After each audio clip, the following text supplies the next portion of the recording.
वंशधनान वर्ग वीर्य गोविंद गोपवनिता व्रज भृत्य गीत तीर्थ श्रवण श्रवण मंगल पारि प्रत्यान।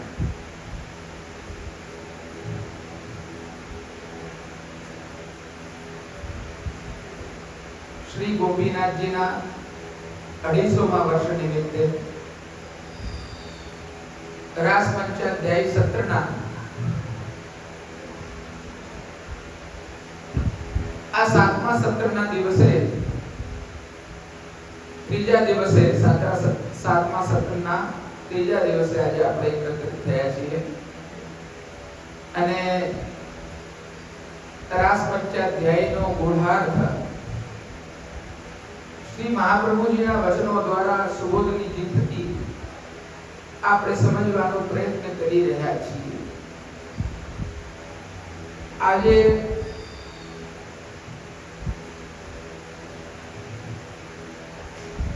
श्रीमन नटवरलाल प्रभुना पाटोत्सवनी पूर्व संध्या छे। काले पाटोत्सवनो આપણે બધા આનંદ લેવાના છીએ।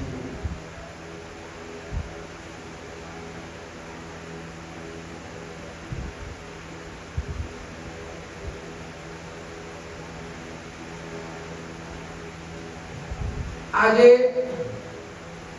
રાસ પંચાધ્યાય રસપાનના સત્રમાં આપણે વિષય ચાલી રહ્યો હતો કે ભગવાન અંતર ધ્યાન થયા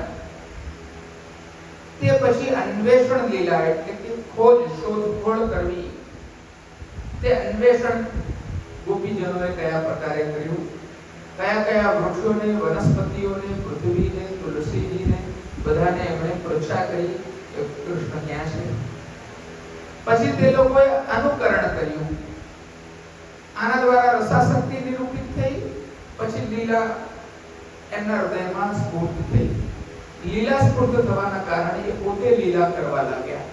કોઈએ કીધું હું કૃષ્ણ છું, કોઈ બલરામ બન્યા, કોઈ પૂતના બની ગયા, કોઈ શકટ બન્યા, કોઈ ઉખલ બની ગયા, કોઈ દામોદર ભગવાન બની ગયા, કોઈએ દાવાગ્નિનું પાન હું કરી લઈશ એવું કીધું, કોઈએ કીધું કે આ વૃષ્ટિથી હું તમારી રક્ષા કરીશ, કોઈએ કીધું કે હે સર્પ અહીંયાથી ચાલ્યો જા, હું વ્રતની રક્ષા કરવા માટે અહીંયા અવતાર ધારણ કરી ચૂક્યો છું।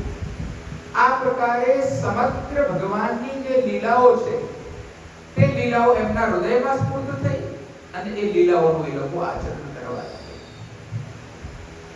એને આપણે કહીએ છીએ અનુકરણ લીલા, અન્વેષણ લીલા, અનુકરણ લીલા। હવે અનુકરણ લીલા માં પછી આપણે ગઈકાલે જોયું કે વિવિધ પ્રકારના દશધા ભેદથી 10 પ્રકારના ભેદથી ગોપીજનો ભગવાન એમના હૃદયમાં લીલા પ્રવિષ્ટ થઈ પછી ભગવાન સાક્ષાત પોતે એમને અનુસંધાન કરાવવા માટે હવે તપ્ત માને છે એટલે ભગવાનની સ્ફૂર્તિ કરવા માટે આ ગુણગાન આદિ પ્રકટ થશે આગળ તેની આ પૂર્વ પીઠિકા અત્યારે આવી ગઈ છે। એમાં આપણે અલગ અલગ પ્રકારના ગોપીજનોના વચનો જોયા। નિર્ગુણ ગોપીજનના આપણે વચન જોયા। હવે આજે રાજસી ગોપીજનના વચનોથી આપણે આરંભ કરીશું। હવે રાજસ ગુણ વાળી ગોપીઓ કહે છે તસ્યા અમૂલિ નક્ષોહમ कुर्मत्युच्चैः पदानि यत् एकापहृत्य गोपीनां रहो भुंक्ते च्युताधरम्।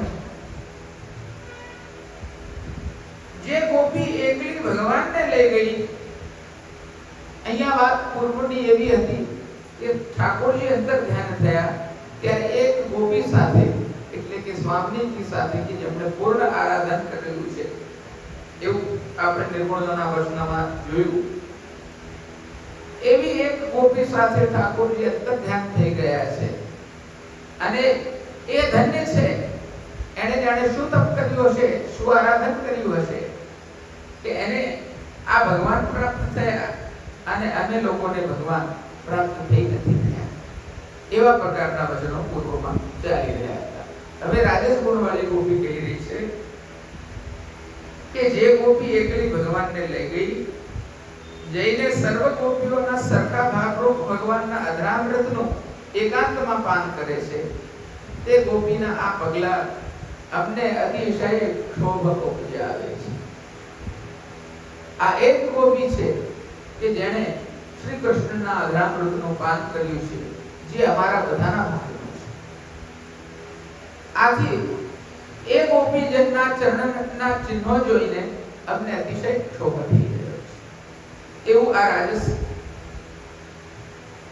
વચન છે. હવે એના પર સુબોધનીજી શું કહે છે તે આપણે આગળ જોઈએ. ભગવાનના ચરણારવિંદના ચિહ્નોના દર્શન કર્યા, સાથે સ્વામીજીના ચિહ્નોના દર્શન કર્યા. એને જોઈને આ રાજસી ગોપીજનો કહી રહ્યા છે.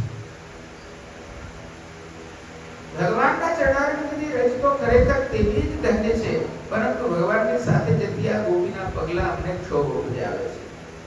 તેમાં પણ ઉચ્ચૈહી એટલે કે અતિશય ક્ષોભ ઉપજાવે છે. ઉચ્ચ પ્રકારનો ક્ષોભ અમને થઈ રહ્યું છે. ભગવાન એકલા જાય તેના કરતા કોઈની સાથે જાય એ ભક્તિ માર્ગમાં યોગ્ય છે, એમ જો કહેવામાં આવે તો ગોપીજનો તેનો ઉત્તર બીજા અડધા ભાગમાં આપે છે શ્લોકના. યત એટલે કે કારણ કે બધી ગોપીના ભાગરૂપ ભગવાનનો જે અધરામૃત છે તે બધી ગોપીઓને છોડીને આ ગોપી એકલી જ પાન કરે છે. તેમાં પણ બીજી બધી ગોપીઓની રજા વિના તે ગોપી ભગવાનના અધરામૃતનું એકાંતમાં પાન કરે છે.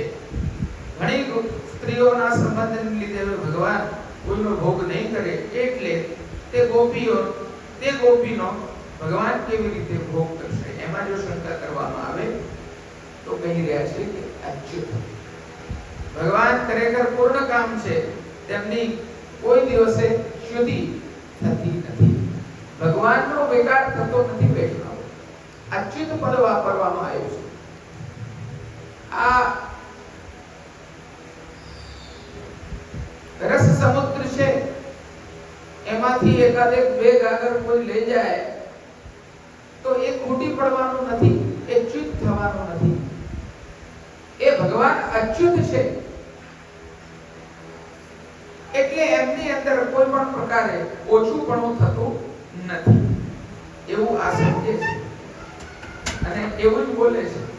પણ રજોગુણના કારણે તે બીજાના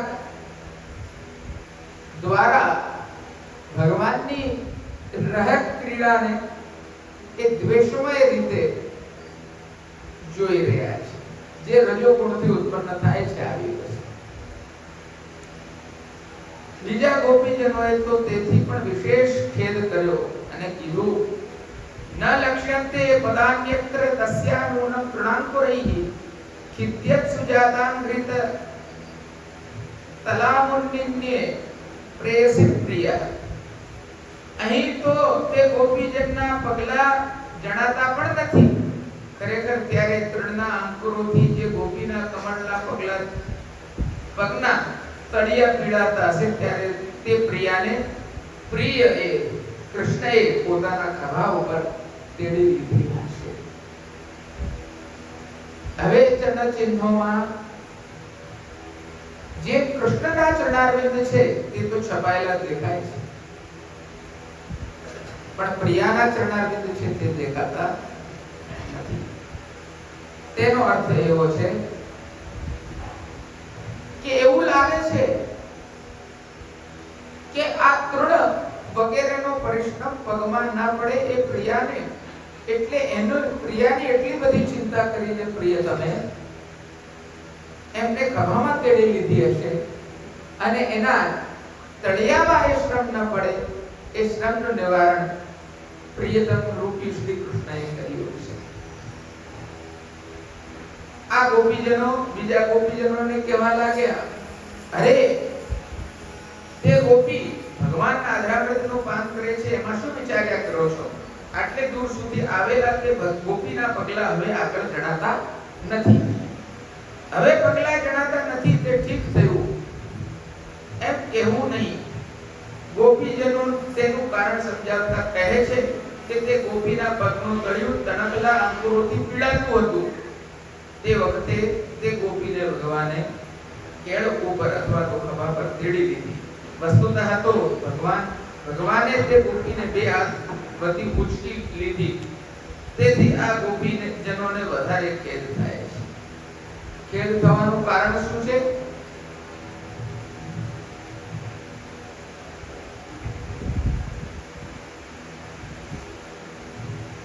કે ભગવાને એ ગોપીજનને માત્ર અધરામૃતનું પાન નથી કરાવ્યું, પરંતુ એમને ખભામાં તેડીને એમના ચરણારવિંદની જે તૃણાંકુરોથી પરિશ્રમ થતો હશે તે દૂર કર્યો.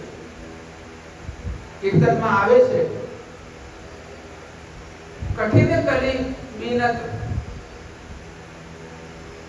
પેડો વિષય રહ્યા છે સ્વામીજી માટે ઠાકોરજી.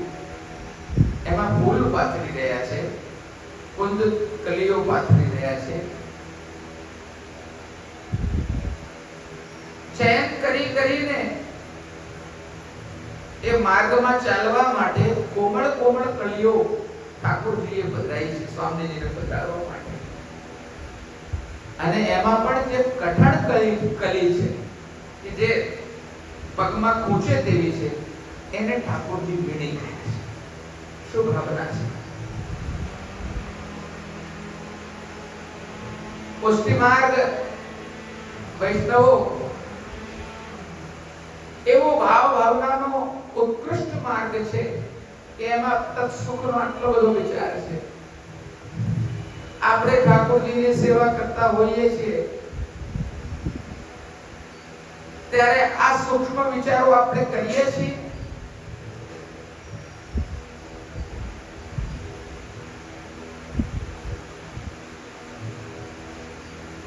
ઘણી વાર આપણે મોગરાની માળા બનાવતા હોઈએ, નીચેનું ડંઠળ કાઢવાની તસ્તી ના લઈએ. ગુલાબના પુષ્પો આખે આખા ડીટા સહિત જવા દઈએ માળાજીમાં.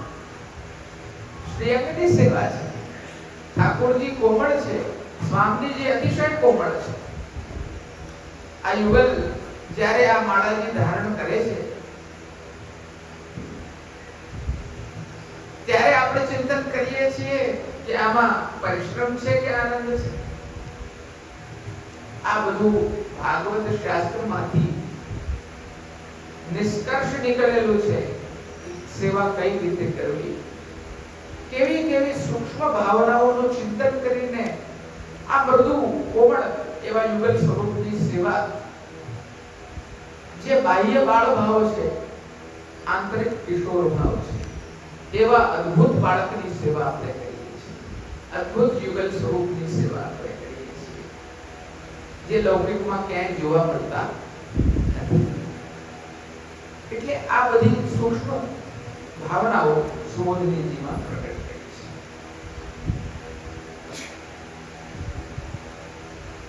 અરે ભગવાન આ પ્રમાણે શું કામ કરે છે, શી રીતે કરે છે, એ શંકા કરવામાં આવે તો સમાધાન આપવામાં આવ્યું છે કે પ્રેયસી તે ગોપી ભગવાનને બહુ પ્રિય છે અને ભગવાન પોતે પણ ગોપીને બહુ પ્રિય છે.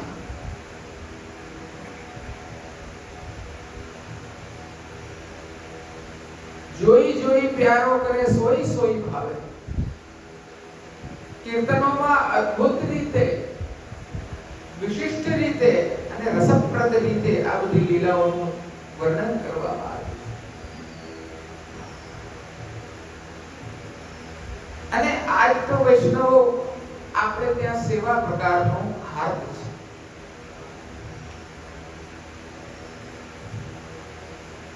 જેટલા પ્રિય ઠાકોરજી ને સ્વામીજી છે, એટલા જ પ્રિય સ્વામીજી ઠાકોર. આ એક જ સ્વરૂપ છે, આમાં કોઈ પણ જાતનો ભેદ નથી. આપણે ત્યાં શ્રી ગોસાઈજી મહાપ્રભુજી ને સ્વામીજી નું પદ આપેલું છે આપણે આચાર્યોને. રૂપ મેવું એક તે ભિન્ન થઈ વિસ્તરે, વિવિધ લીલા કરે ભજન સાર.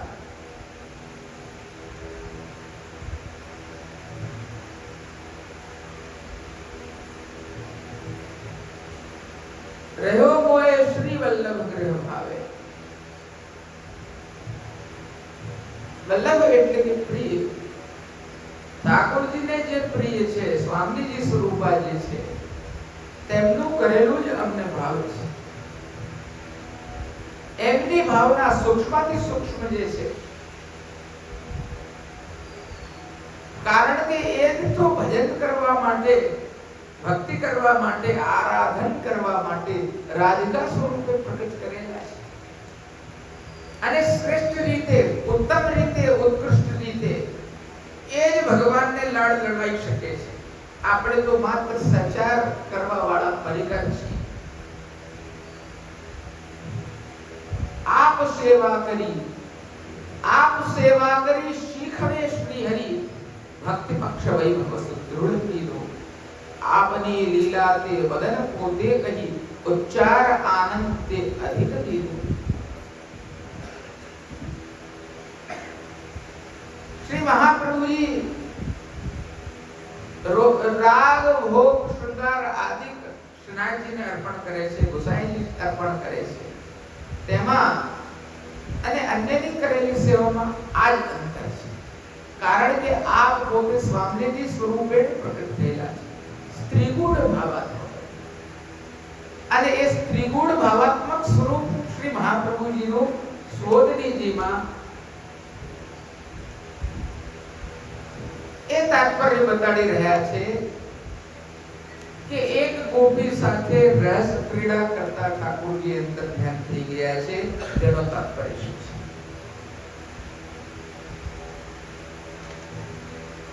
વળી આ પ્રમાણે તે ગોપી બે હાથ વતી ઉચકીને, ગોપીને બે હાથ વતી ઉચકીને ભગવાન બહુ દૂર જઈ શકે તેમ નથી. તેથી કોઈ સ્થાનમાં આરામ લઈને તે ગોપી માટે ભગવાન ફૂલ પણ છૂટે છે. તે અહીંયા આગળ કહી રહ્યા છે.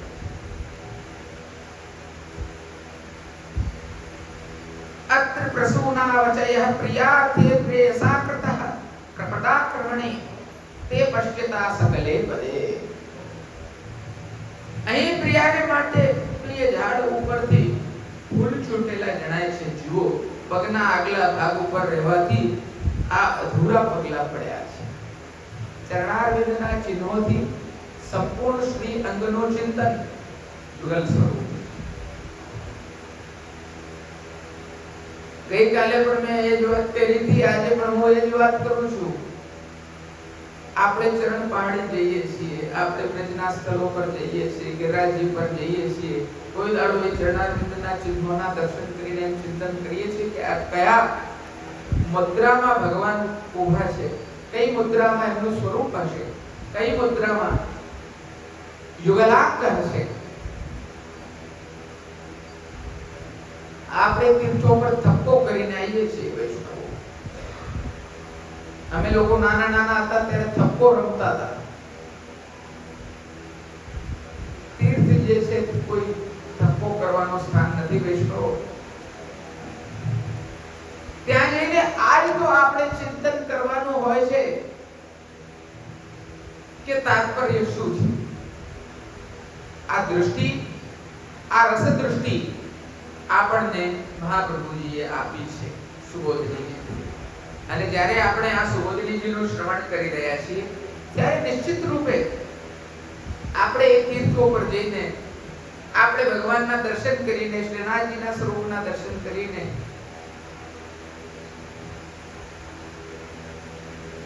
આપણા મસ્તક પર બિરાજમાન ગુરુ ઘરના મસ્તક પર બિરાજમાન ઠાકોરજીના દર્શન કરીને ભાવનાનું ચિંતન કરી શકીએ.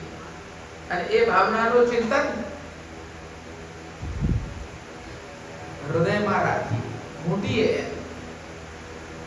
જ્યાં ત્યાં ભાષણ કરવા યોગ્ય, જ્યાં ત્યાં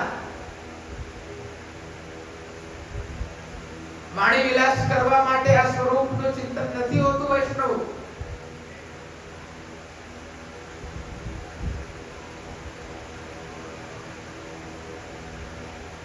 આ સ્વરૂપ આપણા નિજ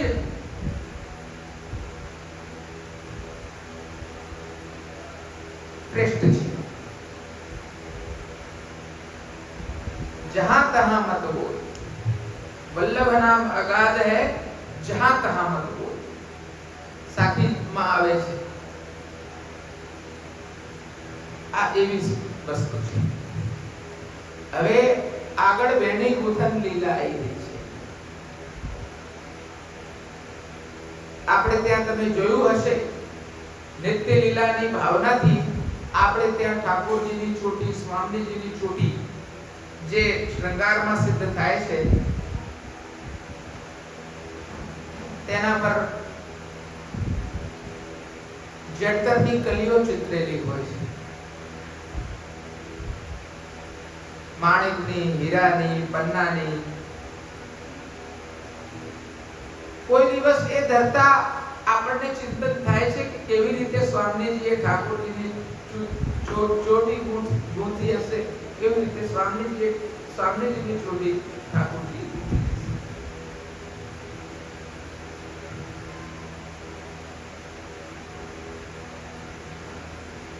राधे तू अदही रंग भरी, मैं जानी मिली मोहन सो, अंचल पीक परी, छूटी लट टूटी नकवे सर, मोदन की दुलरी, मैं जानी ते भल मनमत की लूट लई सके.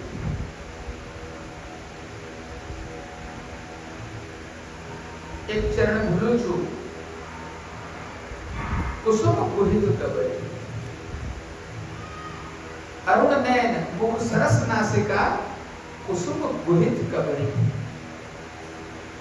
જ્યારે ઠાકોરજી સ્વામીજીના ચોટિકા ગૂંથી રહ્યા છે, ત્યારે અરુણ નયન રસાત્મક ક્રીડા કર્યાનો સંકેત છે કે અરુણ નયન મુખ સરસ નાસિકા, સરસ મુખ છે, નાસિકા, કુસુમ ગુહિત કબરી. અને નિકુંજમાં પધાર્યા ત્યારે વેણી આવી ફૂલથી તો ગૂંથેલી ના, અને અત્યારે આ વિલુલિત કુસુમથી યુક્ત આ કબરી, કબરી એટલે કે ચોટી, કુસુમથી ગ્રથેલી છે, ફૂલોથી ગ્રથેલી છે. તેનું શું કારણ છે?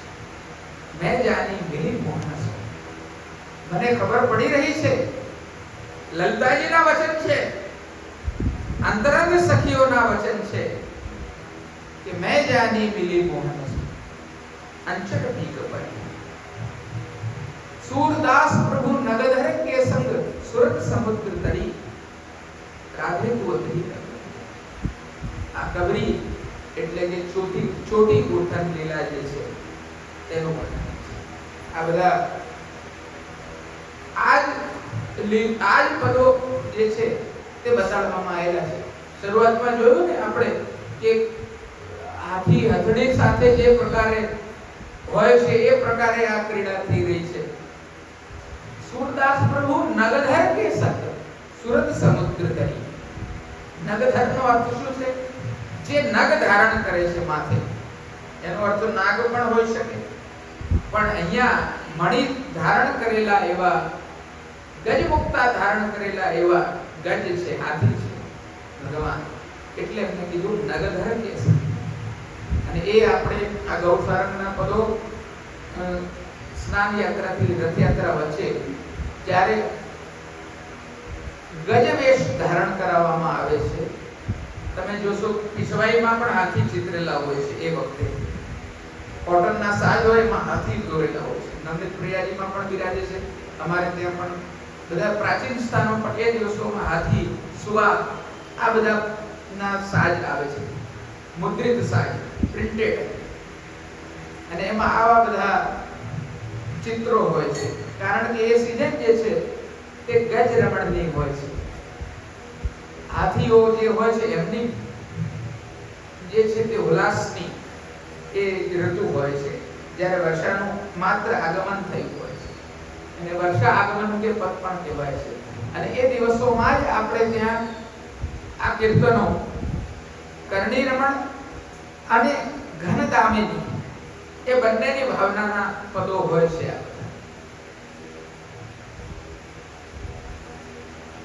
प्यारी तू हैरी गजगामिनी, मनमोहन तो ही प्यारी जे छोड़ सकल ब्रज भामिनी। वृंदावन में क्रीडक जैसे कुंजर संग करनी, राधे तू अति रंग भरी। પછી आवत नंद बाबा को हाथी, भुजा विशाल कमल दल लोचन, संकर्षण को साथी। अलग अलग अलग अलग अलग પદો એ આજ ભાવનાના, આજ જે ભાગવતજીના આપણે બધા વચનો જોઈ રહ્યા છીએ તેની જ ભાવનાના આ બધા પદો છે.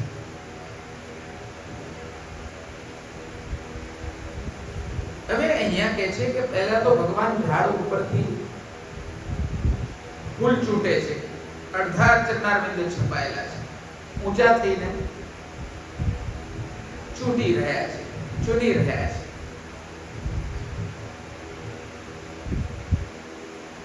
એટલે એનો અર્થ એમ છે કે ગોપી તો થાકી ગઈ છે એટલે ફૂલો છૂટવા માટે અશક્ય છે. પ્રેયસાકૃતઃ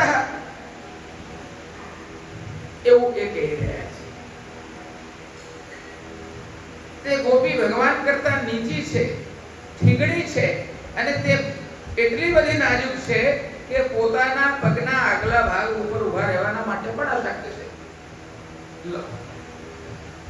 મૃદુતા, કોમળપણું એટલું બધું મહાપ્રભુજી અહીંયા બતાડી રહ્યા છે. એના વચન જોવા હોય તો આપણે જોઈએ.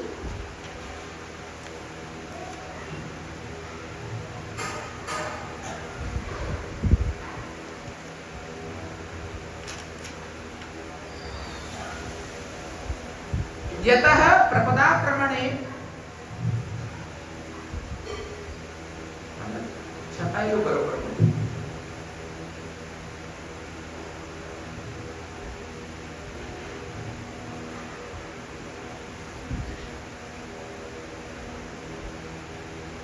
ભગવાનના પગલા પ્રપદાક્રમણ છે, પગના આગલા ભાગથી જ આક્રમણ છે એવું કહેવામાં આવ્યું છે. જેમના એવા પગલા પ્રપદાક્રમણ કહેવાય છે. પ્રપદાક્રમણ એટલે કે આગળનો ભાગ જે છે તેના પર જોર આપીને ઊભા થયેલા, છપાયેલા, મુદ્રિત થયેલા એવા ચરણ. તેથી તે અધૂરા જણાય છે. પશ્યત એને જુઓ. પશ્યતા કહેવાનો તાત્પર્ય એવો થયો કે જુઓ, એનો અર્થ કે આમાં કોઈ સંદેહ નથી, આંખે દેખી વાત છે. ભાઈ આપણે નથી કહેતા કે ભાઈ આ તો મેં આંખે જોયેલું છે. એટલે કહેવાનો તાત્પર્ય કે એમાં સંદેહની કોઈ વાત રહેલી નથી. આગળ કહે છે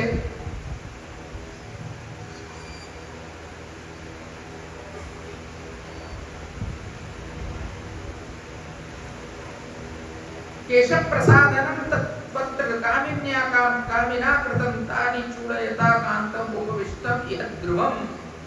અહીં તો કામી ભગવાને કામિનીના કેશ ગૂંથેલા જણાય છે. અહીં તો અવશ્ય તેના કેશ ગૂંથતા તે કાંતાની પાસે કાંત બેઠેલા હોવા જોઈએ. આ તામસી ગોપીજનોનું વર્ણન છે. એમણે સ્પષ્ટપણે બધું ઓઢાડી વાત કરી રહ્યા છે.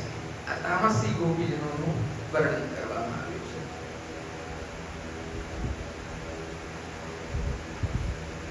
અહીંયા જ્ઞાનનો ઉપદેશ સંભવતો નથી.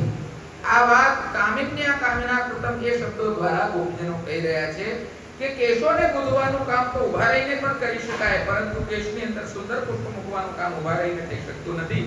પુષ્પો ખોળામાં મૂકીને ધીરે ધીરે ક્રમશઃ કેશમાં મૂકવામાં આવતા જોઈએ એવું લાગે છે. તેથી કેશમાં પુષ્પ ગૂંથતી વખતે ભગવાન અહીં બેઠેલા હોવા જોઈએ. આ વાત ધ્રુવ સત્ય છે. કાંતા ઉપ એટલે કાંતાની પાસે બેસીને એવો અર્થ થાય છે. કારણ કે તે જ પ્રકારની આકૃતિ અહીંયા જોવા મળી રહી છે. હવે આગળ કહી રહ્યા છે આ પ્રમાણે રસને માટે ભગવાનને એકાંતમાં આણવામાં આવ્યા, બધી સામગ્રી તૈયાર કરીને એને અલંકાર કરવામાં આવ્યો એમ વર્ણન કરવામાં આવ્યું છે. જેને માટે આટલું બધું કરવામાં આવ્યું તે ગોપીજનનો આગળ શ્લોક કહેવામાં આવ્યો. વિવિધ પુષ્પ ગ્રથિત હાથે કરી એક એક ને કંઠે આરોપે હાર વિવિધ મેવા સુગંધ મધુર મિષ્ટાન રસમસ્યા અર્પે તે બહુ પ્રકાર વિવિધ બીરા સુગંધ કર્પૂર એલચી લવિંગ પુંગી અને ખેરસાર આ બધું વર્ણન જે છે બલ્લવાખ્યાનમાં તે આ લીલા એક એક ને કંઠે આરોપે આપણે ત્યાં સેનમાં ઠાકોરજીને પુષ્પની જોડ ધરવામાં આવે છે કુંદની તમે ફૂલઘરમાં સિદ્ધ કરો છો વૈષ્ણવો બેસીને કોઈ દિવસ ચિંતન કર્યું છે કે આ કઈ લીલા છે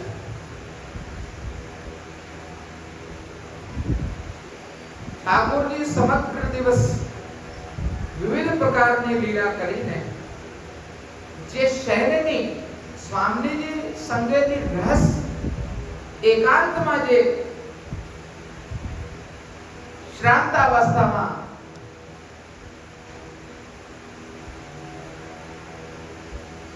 નિકુંજ લીલા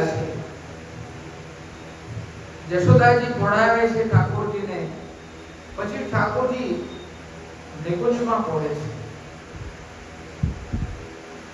માન મિલાપના પદ ગાવામાં આવે છે શયન પછી ઠાકોરજી માન મનાવવા માટે પધારે છે નિકુંજમાં પહોંચે છે વૃંદાલયમાં આ સામાન્ય બાળક નથી મેં કીધું એમ જુગલ સરકારના પ્રિય છે પોતે અને પ્રિયતમા છે સામે સ્વામીજીને મનાવવા માટે પધારે છે અને જ્યારે ઠાકોરજી સ્વામીજીને મનાવવા પધારે છે ત્યારે ખૂબ મનોહાર કરે છે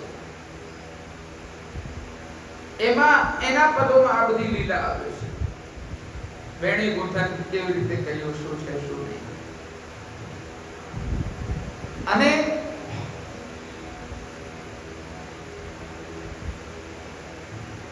ઠાકોરજી પહોળતી વખતે જોડ ધરતી વખતે તમે જોશો તો શયનના દર્શન નથી થતા થાય છે કોઈ શયનના દર્શન નથી થતા વસ્ત્ર આભૂષણ કઈ ધરેલું નથી હોતું કન્યામાં બિરાજે છે ઠાકોર અને જોડની બે માળા ઉપર અને બાકી ગાદી પર માળા ધરવામાં આવે છે અને એ બધી માળાઓ ધરવાનો ક્રમ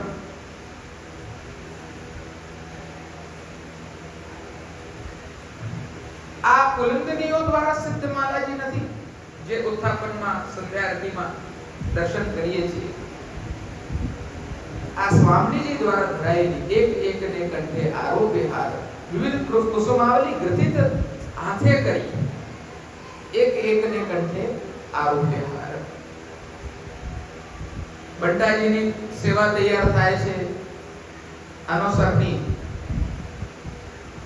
વિવિધ મેવા સુગંધ મધુર મિષ્ટાન રસ ચાર પ્રકારના ભક્ષ્ય એટલે કે ભોજ્ય લહ્ય એટલે કે લઈ શકાય તેવા પેય એટલે કે પી શકાય તેવા અને ચોષ્ય એટલે કે ચૂસી શકાય તેવા ચાર પ્રકારના મેવા મધુર મિષ્ટાન અને રસ ચારે પ્રકાર આવી ગયા જીવણજી મહારાજની ટીકા બલ્લવાખ્યાન પર છે આ બાબતમાં દર્શનીય છે મુંબઈ વાળા મોટા મંદિર વાળા જીવનજી મહારાજ થયા એમણે આ બાબતમાં ખૂબ સુંદર ખુલાસો કર્યો છે ટીકા બલ્લવાખ્યાન ધન્ય છે બલ્લવાખ્યાન એ રીતે પીડાની સેવા અનુસરમાં એ બી આ જ ભાવના છે વિવિધ બીરા સુગંધ કર્પૂર એલચી લવિંગ કુંગી અને ખેરસા બીડામાં આ બધી વસ્તુ બિરાજે છે આપણે ત્યાં બીડાનો પ્રકાર એવો છે વૈષ્ણવો બીડાના પાનની ગણતરી છે તેની પણ ભાવના છે એમાં જે ખેરવડી એટલે કે કાથાની ગોળી બિરાજે છે એ કેટલી બિરાજે એની પણ ભાવના છે અને એ ખેરવડી સિદ્ધ કરવા માટે શીતકાલનો શું ક્રમ છે ઉષ્ણકાલનો શું ક્રમ છે કઈ કઈ વસ્તુ વધે ઘટે, ચૂડી જે પધરાઈએ તેમાં શું શું વધે ઘટે, આ બધાનો સૂક્ષ્મ વિચાર ચિંતન કરેલો છે અને એ પ્રકાર બધો આપણે ત્યાં આવે છે. શું વાત કરીએ આ પ્રણાલિકાની, આપણે ત્યાં રીતની પ્રણાલિકાની અને ભાવનાની ચર્ચા એટલે થોડી ઘણી સંકેતાત્મક કરું છું કે આપ બધા વૈષ્ણવોને ધ્યાનમાં આવે કે આ પીડા વાળી દેવા એટલે આમ કરીને મૂકી દેવું એટલો નથી યાર, કે આપણે બંટા ભોગ કર્યા તો ચાર પેડા ધરીને વાત પૂરી કરી નાખીએ, ચલો પતાઈ દઈએ. આ પતાવવાનું કામ નથી કે જ્યારે જીવન દીધા ચલો અનુસર કરી નાખો, ફટાફટ પૂરું થઈ ગયું, સેવા પતી ગઈ. એ અનુસરના જે આ બધી તૈયારી તમે જે કરો છો ને એનું શું મહત્વ છે એ અહીંયા આ બતાડવામાં આવ્યું છે મહાપ્રભુજી દ્વારા. ખાલી અનુસરમાં માલાજી પધરાઈ દેવા, જોડ ધરેલી હોય તે પ્રસાદી જોડ અંદર બિરાજે તો મૂકી દેવાની. એ મૂકી દેવાની વસ્તુ કેમ છે, આ બધો પ્રકાર અહીંયા આપણને બતાડવામાં આવ્યો છે, જેની હું એક સ્થૂળ ચર્ચા કરી રહ્યો છું. આનો માર્મિક વિચાર તો ખૂબ જ ગહન અને વિસ્તૃત છે, જેના પર હું નથી જવા માંગતો. વેણીના આકારમાં અથવા તો અંગોળાના આકારમાં કેશોને નખ વડે જ ગૂંથવામાં આવે છે.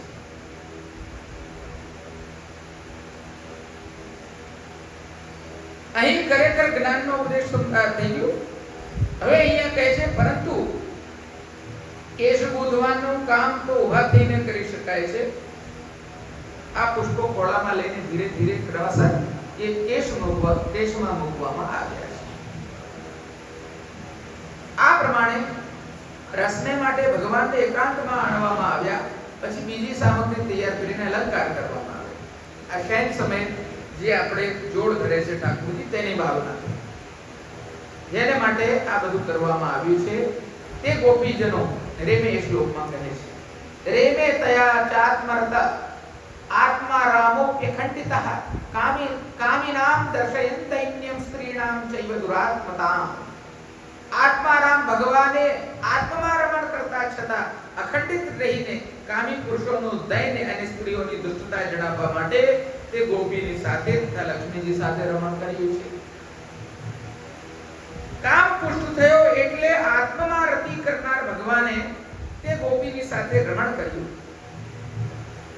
મૂળ શ્લોકમાં જે ચ શબ્દ છે તે લક્ષ્મીજી સૂચક છે એવું મહાપ્રભુજી અહીંયા અર્થ કરી રહ્યા છે. તો ભગવાનની સાથે સાહિત્ય તેમણે મેળવ્યું છે એવા અંતર્ગ્રહગતા ગોપીજનો છે. હવે અંતર્ગ્રહગતા ગોપીજનોનું વર્ણન પૂર્વમાં આવ્યું હતું, હું ફરીથી યાદ કરાવું. મહાપ્રભુજી અહીંયા શું સંકેત કરી રહ્યા છે કે જે ગોપીજનો ઘરમાં પુરાયેલા રહી ગયા, વેણુવાદન સાંભળીને ઘરના બીજા લોકોએ, લૌકિક વૈદિકના લોકોએ બધાએ સાંકળ દઈ દીધી. વાલાના વનમાં વાગે રૂડી વાંસળી, હું તો ઘેલી ફરું, ઘરમાં કોણે દીધી સાંકળડી. એમને અતિશય તાપ થયો. ધ્યાન પ્રાપ્તાચ્યુતાશ્લેષ દેવત્યાક્ષિણ મંગલા જે વર્ણન કરવામાં આવ્યું હતું પૂર્વમાં, કે એમણે ધ્યાનમાં પ્રાપ્ત અચ્યુતને કર્યા અને ધ્યાનમાં જ એમનું આશ્લેષણ કર્યું ઠાકોરજીનું, અને ત્યાં એમણે સર્વ પ્રકારનું સુખ ભોગવ્યું અને તાપ સમયમાં સર્વ પ્રકારનું નરકાદિકનું દુઃખ ભોગવ્યું. એવું આપણે સુબોધનીજીમાં વાંચન કર્યું. અને આ પ્રમાણે કર્મોનો ક્ષય કરીને તે લોકો મુક્તિને, સાયુજ્ય મુક્તિને પ્રાપ્ત થયા. એટલે મધ્યમાધિકારીઓ હતા એવું આપણે જોયું હતું. તેમનું ચિંતન અહીંયા પાછું મહાપ્રભુજી બતાવી રહ્યા છે કે અંતર્ગ્રહગત જે ગોપીજનો છે તેમણે સાયુજ્ય મેળવેલું છે, એટલે મુક્તિ મેળવેલી છે. અથવા તો ચ શબ્દનો એમ પણ અર્થ થાય છે કે ગોપીએ પણ કરવાના. આ ચ શબ્દ ઉપર માત્ર ચિંતન થઈ ગયું છે. સુબોધનીજી છે, ગુણાર્થ પ્રકાશન પરાયણ મહાપ્રભુજી છે. આત્માની વિશે જેની રતિ છે તે આત્મરતિ કહેવાય છે. તેથી ભગવાને પોતે નિષ્કામ રહીને જ ગોપીઓનું કામ તેની ઈચ્છા પ્રમાણે પૂર્ણ કર્યો. હવે ભગવાન તો આત્મારામ છે હરિરાયજી શિક્ષાપત્રમાં કહે છે આત્મારામોપી ગોપીનામ સર્વદા રતિવર્ધન. આત્મારામ હોવા છતાંય તે ગોપીજનોની રતિનું વર્ધન કરે છે, તેમના સ્નેહનું વર્ધન કરે છે. તો આ તો આત્મારામ છે. એટલે આ દશામાં પણ આત્મરત જ રહ્યા ભગવાન. તો ભગવાન જે છે તે વિકારયુક્ત થયા નથી. એટલે અચ્યુતાદિક શબ્દોનું બતાડવામાં આવ્યું છે. અહીંયા સ્પષ્ટ રૂપેણ આત્મારામો વ્યખંડિત અખંડિત બતાડેલા છે. એટલે આત્માને વિષયે જ સ્થાયી ભાવરૂપ રસાત્મક સ્વરૂપને વિષય જેમનું રમણ ક્રીડા છે. આમની ક્રીડા જે છે તે આત્માને વિષય છે. એટલે દેહ, ઇન્દ્રિય, પ્રાણ, અંતઃકરણ આદિથી પર છે. એટલે એ આત્મિક રમણ છે, ન કે એ રમણ માત્ર દૈહિક જેવું લૌકિક જગ્યાએ કોઈ કામી પુરુષને તમે જુઓ કે કોઈ સામાન્ય કામ ક્રીડાને તમે જુઓ તો એ દૈહિક ચર્યા છે. એવી આ દૈહિક ક્રીડા નથી, কিন্তু આ આત્મિક ક્રીડા છે. એ સૌથી મોટો બ્રહ્મપણાનો અને જીવપણાનો અંતર છે. વૈષ્ણવ અહીંયા ઠેર ઠેર પર ભગવાનનું ભગવાનપણું બતાડેલું છે. આત્મારામ, અખંડિતઃ ઇત્યાદિ આ બધા શબ્દો વારંવાર પરમાત્માના ચરણના દર્શન થયા, આમ થયું, તેમ થયું, આ બધું તમે જે જોઈ રહ્યા છો તે પ્રત્યેક ઠેકાણે ભગવાનનું ભગવાનપણું બતાડવામાં આવી રહ્યું છે, ન કે એ કોઈ સામાન્ય વ્યક્તિની જેમ ક્રીડા આચરી રહ્યા છે. આ ક્રીડા પૂર્ણ રૂપે આત્મારામાત્મક છે. આત્મામાં રમણ કરનાર, આત્મમાં રમણ કરનાર, આત્મમાં રતિ કરનાર એવા આ ભગવાન છે. એ વસ્તુ અહીંયા સ્પષ્ટપણે મહાપ્રભુજી ફરીથી ઉજાગર કરી રહ્યા છે કે આ બધી ક્રીડાઓની રસાત્મકતામાં કોઈ વિકાર ના આવે વિચારમાં આપણને. એટલે આ બધા શબ્દોનું સુખદેવજીએ યુક્ત રૂપે ચયન કરેલું છે અને મહાપ્રભુજીએ એને વિશેષ રૂપે ઉજાગર કરેલું છે. આ જ સુબોધનીજીનો સિદ્ધ સિદ્ધાંત છે. જેમ ભગવાન આત્મરત થયા છતાં પણ આત્મારામ જ હતા, તેમ નખ અને દંતન અક્ષરથી ખંડિત થયેલા છતાં પણ એ અખંડિત રહ્યા. અખંડિત અહીંયા શબ્દ વાપરવામાં આવ્યો છે અને વિશેષ એમાં મહાપ્રભુજીએ અખંડિત શબ્દ કેમ વાપર્યો કે કંઈ ખંડિત જોયું હશે તો શું ખંડિત હશે? તો દંત આદિકના, નખાદિકના ક્ષતો દ્વારા એ ખંડિત થયેલા છે એવું મહાપ્રભુજી કહી રહ્યા છે. પરંતુ છતાંય આત્મારામ હોવાના કારણે એ અખંડિત છે. નખ કહા લાગે,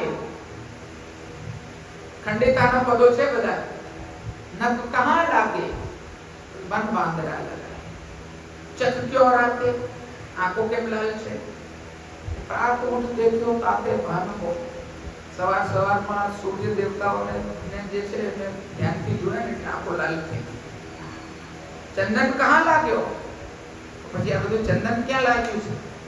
કે વિઘ્નહરણ પૂજા કીધી. હરભરે યો ક્યો બોલો? આવી રીતે ગભરાઈને કેમ બોલો છો? કે ડર લાગ્યો કો આનો. મને તો બીજાનો ડર છે, તમારો ડર નથી લાગ્યો.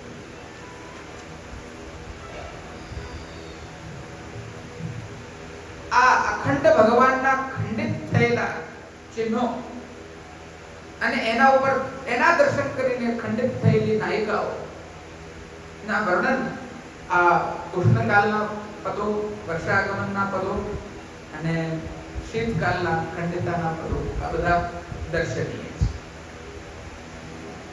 જો ભગવાનનો આનંદ બીજે ઠેકાણે જાય તો ભગવાન બીજે ઠેકાણે આસક્ત થાય.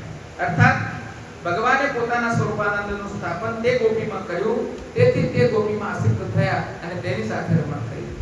અરે આવા અયોગ્ય સ્થળમાં કે જ્યાં 3 અંકુરોથી પગમાં પીડા થાય છે અને જ્યાં શૈયા વગેરે સામગ્રી નથી, એવા અનુચિત સ્થળમાં આટલો બધો પ્રયાસ કરીને ભગવાને તે ગોપી સાથે આ પ્રમાણે કેમ રમણ કર્યું? આ શંકાનું સમાધાન કરતા કહે છે કામિનામ દર્શયન થઈ ગયા.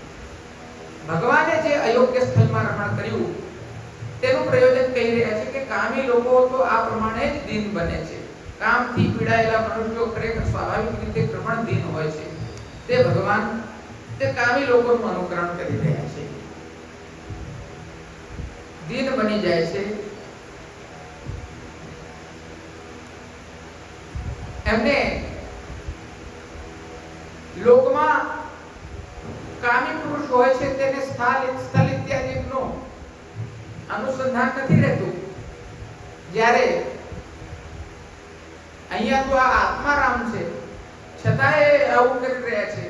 તેનું કારણ અહીંયા કહે છે કે ભગવાન જો આ પ્રમાણે ન કરે તો કામી લોકોનો નિરોધ થાય નહીં. પણ જ્યારે કામી લોકો જાણે કે કામી લોકો અંતે દીન જ બને છે, ત્યારે તેઓ કામનાનો ત્યાગ કરીને ભગવાનને ભજે છે. તે પ્રકારે તેમનો નિરોધ સિદ્ધ થાય છે. વિવિધ પ્રકારના શાસ્ત્રાર્થો અહીંયા બતાવવામાં આવ્યા છે આ બાબત. આ સિવાય બીજું પ્રયોજન કહે છે કે જેમ ગોપીજનો સ્ત્રીનામ ઇત્યાદિ શબ્દોમાં કહે છે, ભગવાને પણ આ પ્રમાણે તે ગોપીની સાથે રમણ કરીને સ્ત્રીઓની દુષ્ટતા પણ દેખાડી છે. સ્ત્રીઓમાં કોઈ પણ જાતની અશક્તિ નથી, તેમનામાં સુકુમારતા પણ નથી, પરંતુ તેમણે પુરુષને વશ કર્યો એટલે તરત જ તેઓ દુષ્ટતા કરે છે. આ સ્ત્રીઓ વરુના હૃદયો છે એ પ્રમાણે શ્રુતિ છે. તેથી કામી પુરુષ દીનતા અને સ્ત્રીઓની દુષ્ટતા આ બંને દેખાડવા માટે ભગવાને આ પ્રમાણે રમણ કરી. બીજી બાબત એમ કીધી કે સ્ત્રીઓ જે છે તેને પરિશ્રમ ન થતો હોય તો એ કામ બીજા જોડે પ્રિયતમ જોડે કરાવે. નથી લૌકિકમાં હોતું, નાટિયા ડૂબતા ના હોય તો કે ઊભા છો ને પેલા જરા પાણી પીવડાઈ દો ને, અરે ઊભા છો તો જરા પેલું કરી દો ને, પેલો કે હું ઊભો જ નથી થતો, બેસી જઉં છું. ઊભા છો શું હોય, જાણી કરીને તમે હેરાન કરો છો. એવી રીતે આ સ્ત્રીએ પણ આવું કર્યું હશે. અમારા ભગવાનને ખૂબ પરિશ્રમ આપ્યો હશે. આ પ્રકારે એ સ્ત્રીઓની દુષ્ટતા છે એવું અહીંયા કહી રહ્યા છે આ ગોપીજનો. તામસ ભાવ છે ને એટલે એ પ્રકારના વચનો કહી રહ્યા છે. સમજાય છે ને બધા વૈષ્ણવોને?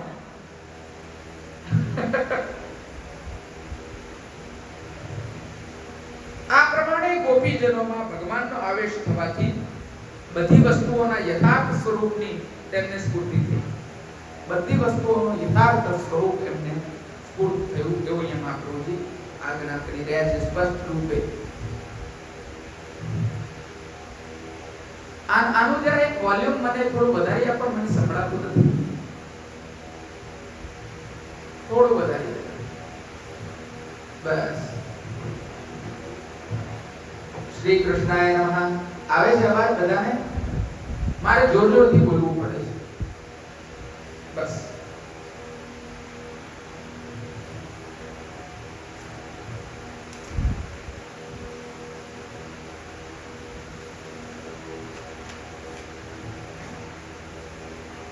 एवं सर्ववस्तुया थात्म्य स्मरणं भगवदावेशा तासां निरूपितम् उपसंहरति इत्येवं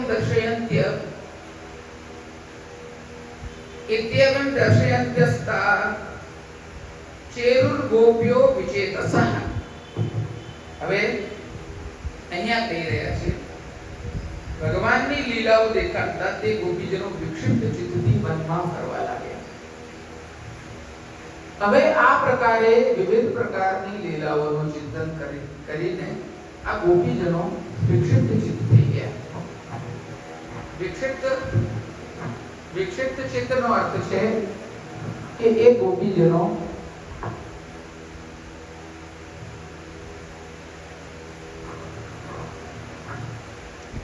ખૂબ જ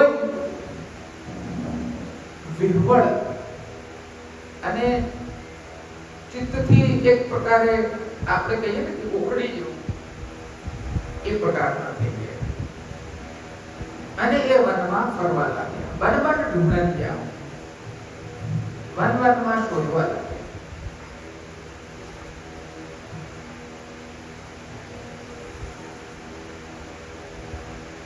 ગોપીજનો આ પ્રમાણે ભગવાનની લીલાઓ દેખાડતા ચાલવા લાગ્યા.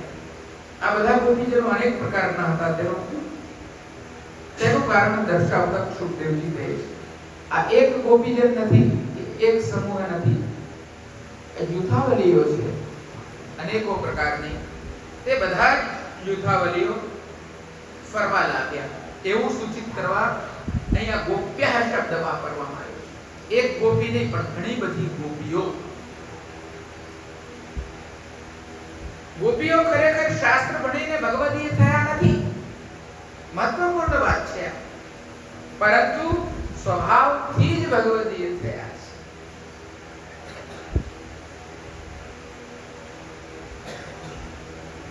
નહીં તાહા શાસ્ત્રેણ ભગવદીયા જાતાહ કિંતુ સ્વભાવેન. કેટલો અદ્ભુત મણી પાછો અહીંયા મહાપ્રભુજીનો વચનામૃતનો આવી ગયો. સ્વભાવથી જ ભગવદીયત્વ હોય છે વૈષ્ણવ, જે અંતઃકરણમાં સ્થિત છે. એનાથી ઉપર તો આત્મા છે, જે પોતે આનંદમય બ્રહ્મ છે. એટલે સ્વભાવ જે છે તેનું ઉજાગર થઈ જવું એ સૌથી મોટી સિદ્ધિ છે વૈષ્ણવ. મહાપ્રભુજી યમનાષ્ટકમાં શું કહે છે? સ્વભાવ વિજયો હોય. કેટલાય વિદ્વાનોએ આ પૂર્વાચાર્ય અલગ અલગ ટીકાઓ કરી છે. સ્વભાવ એટલે આપણે જે પેલો લૌકિક સ્વભાવ કહીએ છીએ એ સ્વભાવ નહીં હો. પાછો પેલાનો સ્વભાવ તો કે બહુ ખરાબ છે, મારો સ્વભાવ બહુ સારો છે, એ સ્વભાવ નહીં. સ્વભાવનો અર્થ છે કે અંતઃકરણમાં આપણા સત્વરજતમ ઇત્યાદિ ભાવો રહે છે. આપણા દ્વારા કરવામાં આવેલા કોઈ પણ કર્મ છે જે જ્યાં થકી પ્રેરિત થાય છે તે આપણો સ્વભાવ હોય છે. અને એના પર તો વિવિધ વિસ્તૃત મીમાંસાઓ થયેલી છે આ બધી વસ્તુઓ પર. એટલે એ શાસ્ત્રીય વિષયને હું નથી પકડતો, સ્વભાવને માત્ર સંકેતમાં બતાડી રહ્યો છું કે શું છે એનો અર્થ. અને સ્વભાવ તો અનેક પ્રકારનો છે, એટલે ગોપીજનો પણ અનેક પ્રકારના હોય છે. એ વાત બરોબર ઘટી શકે છે. બળી તે ગોપીજનો કાંઈ પણ જાણીને કોઈ પણ પ્રકારનું જ્ઞાન પ્રાપ્ત કરીને બોલતા નથી, પરંતુ બેભાન થઈ ગયેલા છે. અથવા તો બેભાન થઈ ગયા કારણ કે ત્રણેય પ્રકાર એટલે કે રસાસક્તિ, ભગવત ક્રિયા અને ગર્વાભાવ, ગર્વનો અભાવ થતો, એ ત્રણ પ્રકારો સમાપ્ત થઈ ગયા. તેથી તે ગોપીજનો આગળ જઈ શક્યા નહીં અને બોલી શક્યા પણ નહીં. હવે સુખદેવજી આ પ્રમાણે બધા ગોપીજનોના સ્વરૂપનું વર્ણન કર્યું અને હવે ગોપીના ઇતિ ઇત્યાદિ 3.5 શ્લોકમાં પેલી ગોપી જેને ભગવાન લઈ ગયા હતા તેના સ્વરૂપનું વર્ણન કરી રહ્યા છે. હવે એમને ગર્ભનો અભાવ કેવી રીતે થશે તે બધું હવે ક્રમ આવી રહ્યો છે. યામ ગોપી મનયત કૃષ્ણો વિહાયાન્યાહ સ્ત્રીઓ વને સાચમેતે તદાત્માનં વરિષ્ઠં સર્વયોષિતા મિત્વા ગોપી કામયાના મામસૌ ભજતે પ્રિય ગતો ગત્વા વનોદ્દેશં દત્તા કેશવમબ્રવી ન પારયેહં ચલેતું નયમામ યત મે મન્તે મનઃ એવ મુક્ત પ્રિયામા સ્કંદમારુયતામિતિ તતશ્ચાંતર્દધે કૃષ્ણ સાવધૂરન વતપ્યતા. બીજી સ્ત્રીઓનો ત્યાગ કરીને ભગવાન જે ગોપીને વનમાં લઈ ગયા હતા તે ગોપી કામથી આવેલી સર્વ ગોપીઓનો ત્યાગ કરીને આ પ્રિય મને ભજે છે એમ સમજીને, કામથી આવેલી સર્વ ગોપીઓનો ત્યાગ કરીને આ પ્રિય મને ભજે છે એમ સમજીને પોતાને સર્વ સ્ત્રીઓમાં શ્રેષ્ઠ માનવા લાગી. ત્યાંથી આગળ અતિ રમણીય વન પ્રદેશમાં જઈને ગર્ભવાળી તે ગોપીએ કેશવને કહ્યું કે મારાથી ચલાતું નથી, જ્યાં આપનું મન હોય ત્યાં મને તેડી લઈ જાઓ. જ્યારે તે પ્રકારે ગોપીએ ભગવાનને આ પ્રમાણે કહ્યું ત્યારે શ્રી કૃષ્ણે પોતાના પ્રિયાને કીધું કે અમારા ખભા પર ચડી જાઓ. પછી શ્રી કૃષ્ણ અંતર ધ્યાન થઈ ગયા અને તે અનન્ય પૂર્વા સ્ત્રી પશ્ચાતાપ કરવા લાગી. કેવી કડી બંધાય છે. મેં કીધું ને ગઈકાલે કે મોતીની દુલકડી હોય, ઘટનાક્રમ જ્યાં સુધી આટલી ગહન રીતે આપણે ન જાણીએ ત્યાં સુધી ભગવાન અંતર ધ્યાન કેમ થયા, ફરીથી પ્રાદુર્ભાવ કેમ થયો, કેમ ફરીથી પ્રકટ થયા, લઘુરાસ કેમ થયો, મહારાસ કેમ થયો, આ બધી વસ્તુઓનું તાત્પર્ય આપણે સમજી શકતા નથી. આ મહાપ્રભુજી 3.5 શ્લોકનો સાર આપીને તેમ પ્રયોજન સમજાવે છે કે પ્રથમ આ ગોપીને અભિમાન રૂપી દોષ પ્રાપ્ત થયો, પછી તેણે અભિમાનના વચન કહ્યા, ભગવાને તે વચનનો ઉત્તર આપ્યો અને પહેલાની બાબત તિરોભાવી થઈ ગઈ. આ ગોપીજનને પોતાનો દોષ દેખાય એટલા માટે ભગવાને તેનો ત્યાગ કરીને અંતર ધ્યાન થઈ ગયા. અંતર ધ્યાન થવાનું કારણ બીજું કઈ નથી પણ દોષોનું ચિહ્ન બતાડવું. જેવી રીતે આપણું નાનું બાળક હોય, એને કોઈ શિક્ષા આપવી હોય, એ કંઈક ખોટું કરે તો એને શિક્ષા આપવી પડે, નહીં તો એને સમજ ના પડે તો એનું કાન ખેંચે જોરથી. તો એનો અર્થ એવો નથી કે એને કંઈક હાનિ કરવાનો અહીંયા પ્રયોજન છે. એની શિક્ષા જ એને આપવામાં આવી રહી છે કે ભાઈ તું ધ્યાન આપ, બસ વસ્તુ એટલી છે. અહીંયા પણ આ ગોપીજનો થી ભગવાન દૂર થઈ ગયા એવું લાગે છે. વસ્તુતઃ ભગવાન દૂર નથી થયા, અંતર્હિત થઈ ગયા છે. પ્રત્યક્ષપણે જે ભગવાન સન્મુખ વિરાજમાન હતા તે અપ્રત્યક્ષ રૂપેણ અંતઃસ્થિત, એટલે એમના જ ગોપીજનોના જ હૃદયમાં સ્થિત થઈ ગયા છે. ત્યારે જ તો આ રસાશક્તિ, ત્યારે જ તો આ ભગવાન લીલા, ત્યારે જ તો આ ગર્ભનો અભાવ જે આવી રહ્યો છે તે પ્રકટ થશે. આ આખી પ્રક્રિયા છે. અને જો એ પ્રક્રિયા સમજવામાં ના આવે તો ભગવદ પ્રાદુર્ભાવ કેવી રીતે થાય તેની પ્રક્રિયા સમજવામાં આવી શકે નહીં. અને ભગવાનનો પ્રાદુર્ભાવ કરવો છે, ભગવાનનો સ્વાનુભવ આપણે પ્રાપ્ત કરવાનો છે ભક્તિ માર્ગીય જીવોએ, એટલે તો આ સુબોધનીજી પ્રકટ થયા છે. આજે ઘણા લોકો એમ વિચાર કરતા હોય કે ભગવાનનો પ્રાદુર્ભાવનો પ્રકાર સ્પષ્ટપણે સીધે સીધે ક્યાં બતાડેલો છે.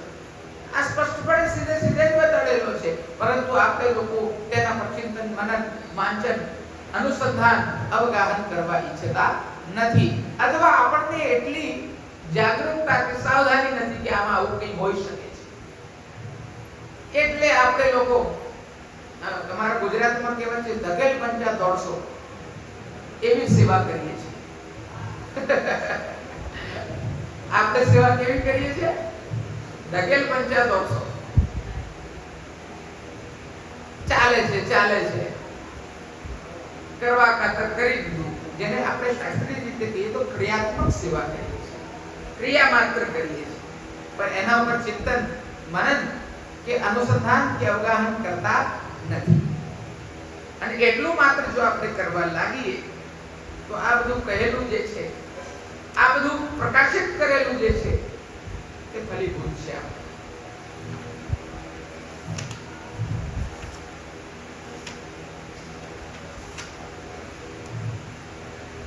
3, 4, 5 શ્લોકો છે, હવે કરવા છે ને કે પછી આગલા સત્ર પર મૂકી દેવું છે? કરવું છે, પતાવું નથી હો મારે. આના કેજો બધા, જોરથી બોલજો. પાકું? શ્રી ગોવર્ધનનાથ કી જય.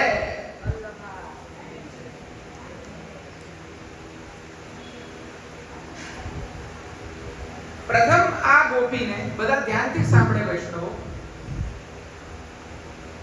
હવે આ આખી પ્રક્રિયા બતાડી રહ્યા છે કે ગર્વનો અભાવ કેવી રીતે થાય. ગર્વનો અભાવ આપણે કહીએ કે ગર્વનો અભાવ તો એવી રીતે ના થઈ જાય. એની આખી પ્રક્રિયા છે જે એક બીજા પ્રસંગો સાથે ગૂંથાયેલી છે, અને જ્યાં સુધી તેને આપણે ધ્યાનથી નહીં સમજીએ, સાંભળીએ તો આ ગર્વનો અભાવ કેવી રીતે થયો અને ભગવાનનો પ્રાદુર્ભાવ કેવી રીતે થયો તેના વચ્ચેની કડીને આપણે પકડી શકીશું નહીં. એટલે અહીંયા કહી રહ્યા છે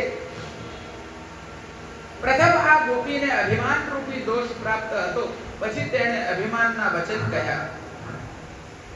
ભગવાને તે વચનનો ઉત્તર આપ્યો અને પહેલાની માફક તિરોહિત થઈ ગયા. આ ગોપીને પોતાનો દોષ દેખાય એટલા માટે ભગવાન તેનો ત્યાગ કરીને અંતર ધ્યાન થઈ ગયા.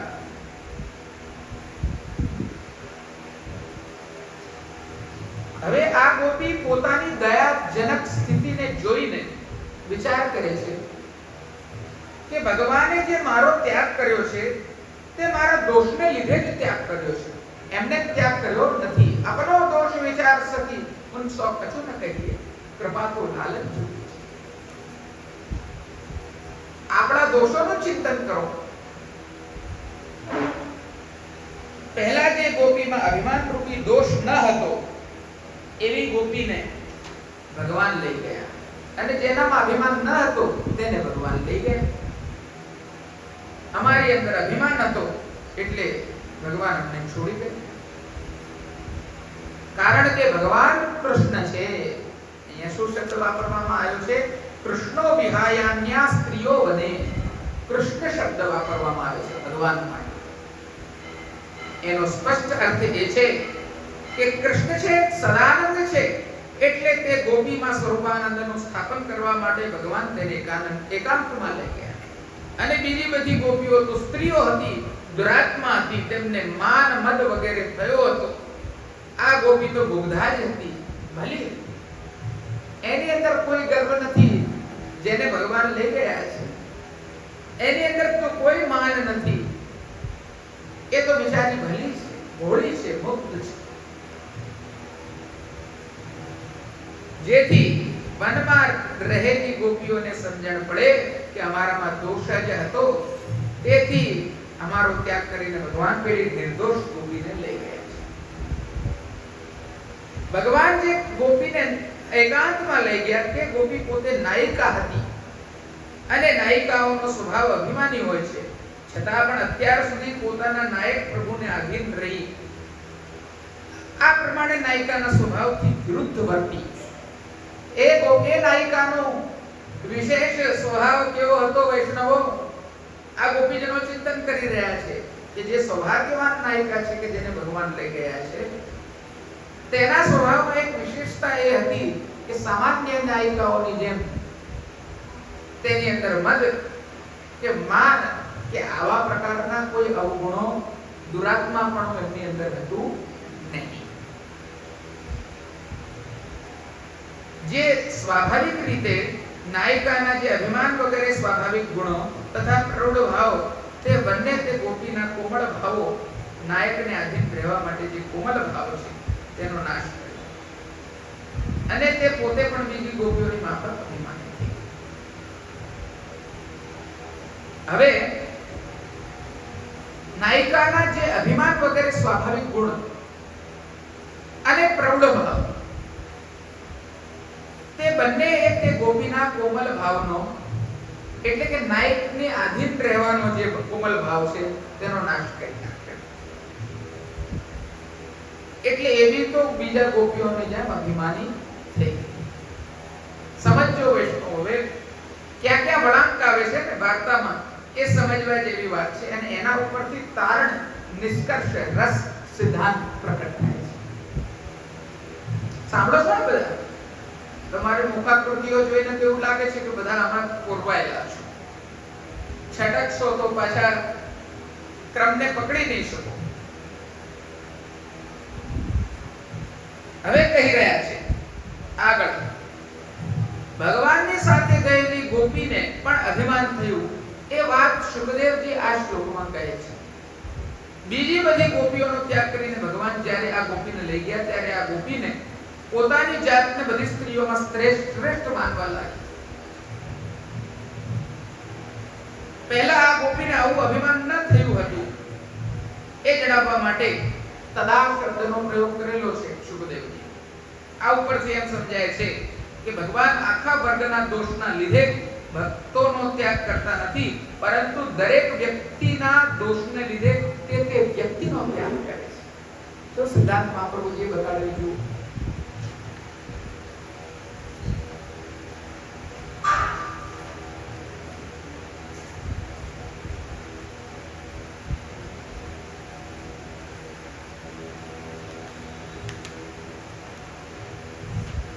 અહીંયા વ્યક્તિગત દોષોના કારણે સતત વ્યક્તિનો ત્યાગ થઈ રહ્યો છે,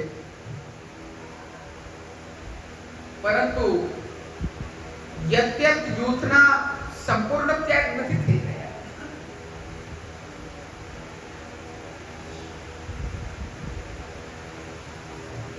એટલે આ ગોપીને જે અભિમાન થયું તેનું કારણ દર્શાવતા સુખદેવજી કહે છે, હેતવા બધી ગોપીઓ કામના બાળી હોવા છતાં તેમનો ત્યાગ કરીને આ ભગવાન મને ભજે છે એમ આ ગોપી માનવા લાગી હતી. તેમાં પણ ભગવાન પ્રિય છે, જેમ મને પ્રીતિ થાય છે તેમ જ કરે છે, પરંતુ કોઈ વખત તે મને અપ્રિય લાગે એવું કરતા નથી. તેથી હું સર્વ સ્ત્રીઓમાં શ્રેષ્ઠ છું એમ એ ગોપી માનવા લાગી. એવું આ બધું ચિંતન ગોપીજનોનું છે એકબીજા માટે. ત્યાં દોષનું ચિંતન થશે ને, એના દ્વારા જ આ મંથન કરવામાં આવશે ને, એમાં જ દોષોનું સૂચન થશે એમને પોતાને. પેલી ગોપીએ આવું કર્યું, એનો દોષ આ છે એવું ચિંતન કરવાથી એમને પોતાના દોષનું ચિંતન થશે. એની આ પ્રક્રિયા ચાલી રહી છે. સમજાય છે ને બધાને? ભગવાન બીજી બધી ગોપીઓનો ત્યાગ કરીને મને એકલીને જ પોતાની સાથે લઈ જાય એ વાત બીજી કોઈ રીતે સમજાવી શકાય એમ નથી. તેથી આ ગોપી અનુમાન કરે છે કે હું સર્વ સ્ત્રીઓમાં શ્રેષ્ઠ છું. આ ગોપીની ઉત્તમતા દોષના અભાવના લીધે જ છે, નહીં કે બીજા ધર્મના લીધે. આ ગોપીમાં જે દર્પ જોવામાં આવે છે તે ભગવાન જ વિપ્રયોગ રસનું દાન કરવા માટે ઉત્પન્ન કર્યો છે, એટલે આ દોષરૂપ નથી. હવે આ જે ગર્વ ઉત્પન્ન થઈ રહ્યો છે તે ભગવાને જ ઉત્પન્ન કર્યો છે.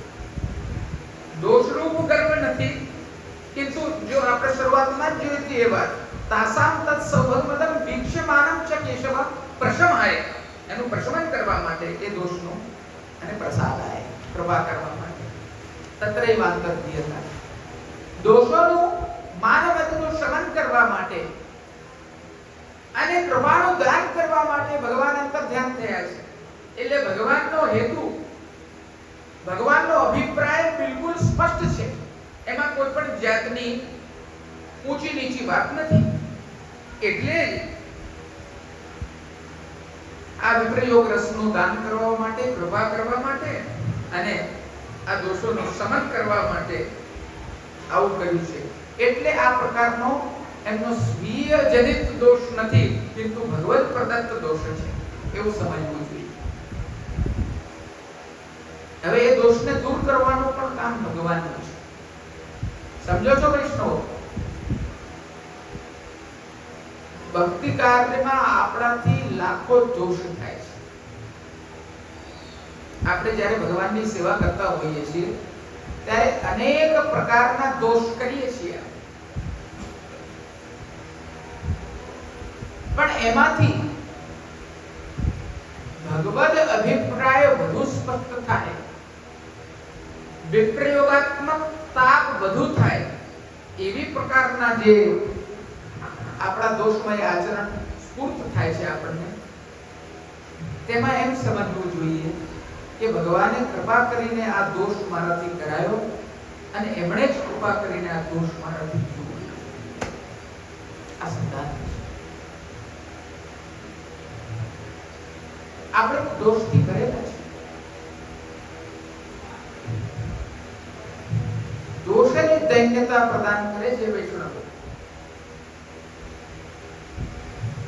દોષનું ચિંતન વારંવાર આપણે કરીએ ત્યારે દૈન્યતા આવે છે. ગુણોનું ચિંતન કરીએ છીએ તો વૈષ્ણવો અભિમાન આવે છે. આપણે આ જ પરિસ્થિતિને સમજવાની છે. આજે તો મેં છે ને સવારે વહેલી ઉઠીને મેં તો આમ કર્યું તેમ કર્યું, મેં તો સેવા કરવા માટે ફલાણું આજે ઠાકોરજીને સામગ્રી કરાવી, દીકરું કર્યું, શૃંગાર કર્યા, અરે બહુ સુંદર શૃંગાર કર્યા, મેં આમ કર્યું, મેં તેમ કર્યું, બકરાની જેમ મેં કરીએ આપણે. તો એનાથી અભિમાનની વૃદ્ધિ થાય છે, ગર્વની વૃદ્ધિ થાય છે. પણ જ્યારે બધું કરવા છતાં પણ આપણે એમ ચિંતન કરીએ કે આજે આ ચાર સામગ્રી મેં કરી, આજે લઈ પ્રકાર કોઈ થઈ શકે, આજે ઠાકોરજીને ચોસ્ય પ્રકાર કોઈ હું ન ધરી શકી, એટલું ખાલી ચબાવવા જેવું ખાવાનું ભોજ્ય પદાર્થ ઠાકોરજીને પરિશ્રમ તો નહીં આપતો, એની સાથે કંઈક લઈએ વસ્તુ હોત તો ઠાકોરજી કેટલા પ્રસન્ન થાય, એમને પરિશ્રમ થતો. આજે મેં શ્રૃંગાર ધર્યા ઠાકોરજીને, એમાં કંઈક ઠાકોરજીને શીતલ મોતીના 4 આભરણને વધારે ધર્યા હોત તો ઠાકોરજીને વધારે સુખ થાય.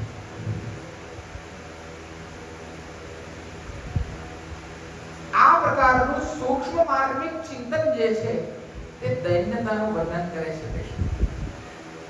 જ્યારે આપણે ગુણોનું ચિંતન કરીએ છીએ ત્યારે ઠાકોરજીના તિરોધાનની સંભાવના વધારે છે. આ પ્રસંગમાં અનુભવ કરાવતા ભગવાન જે છે તે અંતર ધ્યાન થઈ જાય છે. અને અહીંયા તો આપણે આ ભગવાનને પ્રગટ કરવાનો ક્રમ શું છે, પ્રાદુર્ભૂત કરવાનો ક્રમ શું છે તે સમજી રહ્યા છીએ. તો એમાં ગર્ભાભાવમાં ગર્વનો અભાવ કરવા માટે દોષનું ચિંતન જે છે તે બહુ જ મહત્વપૂર્ણ અંગ પાસું છે, એવું અહીંયા સમજવું જોઈએ. હવે આગળ કહી રહ્યા છે, ભ્રાંત થયેલી ગોપીના વાક્યનું વર્ણન કરતા સુખદેવજી કહે છે, તતો ગત્વા ભોગસ્થાનથી આગળ અતિ રમણીય વન પ્રદેશમાં જઈને આ તો પોતાના સ્વાર્થ માટે જાય છે, નહીં કે મારા માટે, તો પછી બીજાને માટે મારે શું કરવા ખેદ કરવો જોઈએ. આ પ્રમાણે વિચાર કરીને ગોપીને દર્પ થયો. આ પ્રકારની ભગવત કૃપાનો તેને અધિકાર ન હતો અને ભગવાનની જે કૃપા તેને મેળવી હતી તે કૃપાને લીધે તેને અજીર્ણ અભિમાન થયું અને બ્રહ્મા વગેરેને પણ મોક્ષ આપનાર દેહ ઇન્દ્રિય વગેરેથી રહિત પરમાનંદ રૂપ આ કેશવ ભગવાનને તેણે કહ્યું. આ ગોપીએ કેશવ ભગવાનને જે વાક્ય કહ્યું તેના ઉપર સુખદેવજી કહે છે, ન પારે, હું ચાલી શકું એમ નથી તો પણ ઈષ્ટ દેશમાં જવું જોઈએ. એમ જો આ ગોપી કહેવામાં આવે તો કહે છે, યત્ર તે મનઃ, જ્યાં તમારું મન હોય ત્યાં આપણે લઈ જાઓ. આ વસ્તુનો અભિપ્રાય એવો છે વૈષ્ણવો કે અહીંયા મહાપ્રભુજી એમ સમજાવવા માંગે છે કે ભગવાન માટે કેશવ શબ્દનો પ્રયોગ થયો છે. કેશવનો પૂર્વમાં આપણે અર્થ જોયો હતો કે જે બ્રહ્માજી, શિવજી, લક્ષ્મીજી આદિને મોક્ષ આપનાર છે તે કેશવ છે, એનો શાબ્દિક અર્થ. અને અહીંયા એવા ભગવાન કે જે ઇન્દ્રિયોથી રહિત છે, ભગવાનના હાથ, પગ, મુખ, ઉદર ઇત્યાદિ તમારા અમારા જેવા માંસ, ચામડા, હાડકાના પંચમહાભૂતના બનેલા નથી. આ ભગવાનનું સ્વરૂપ એવું છે વૈષ્ણવો, આનંદ માત્ર કરવાળું એ રસાત્મક બ્રહ્મ છે. એની અંદર આપણા જેવા દોષ કે વિકાર નથી. અને આ તો બ્રહ્માજી આદિને પણ મુક્તિ આપે છે. પોતે જ સર્ગ વિસર્ગ સ્થાન પોષણ આદિ લીલાઓ કરીને સૃષ્ટિને વિસ્તૃત કરે છે અને પોતાની અંદર જ સમાહિત કરે છે. બધાને મોક્ષ આપનાર આ છે. નષ્ટે લોકે દ્વિપરાર્ધાવસાને મહાભૂતેષુ આદિભૂતં ગતેષુ વ્યક્તિ અવ્યક્તમ કાલ વેગેન યાતે ભવાની એકઃ સૃષ્ટિતે અશેષ સંજ્ઞા.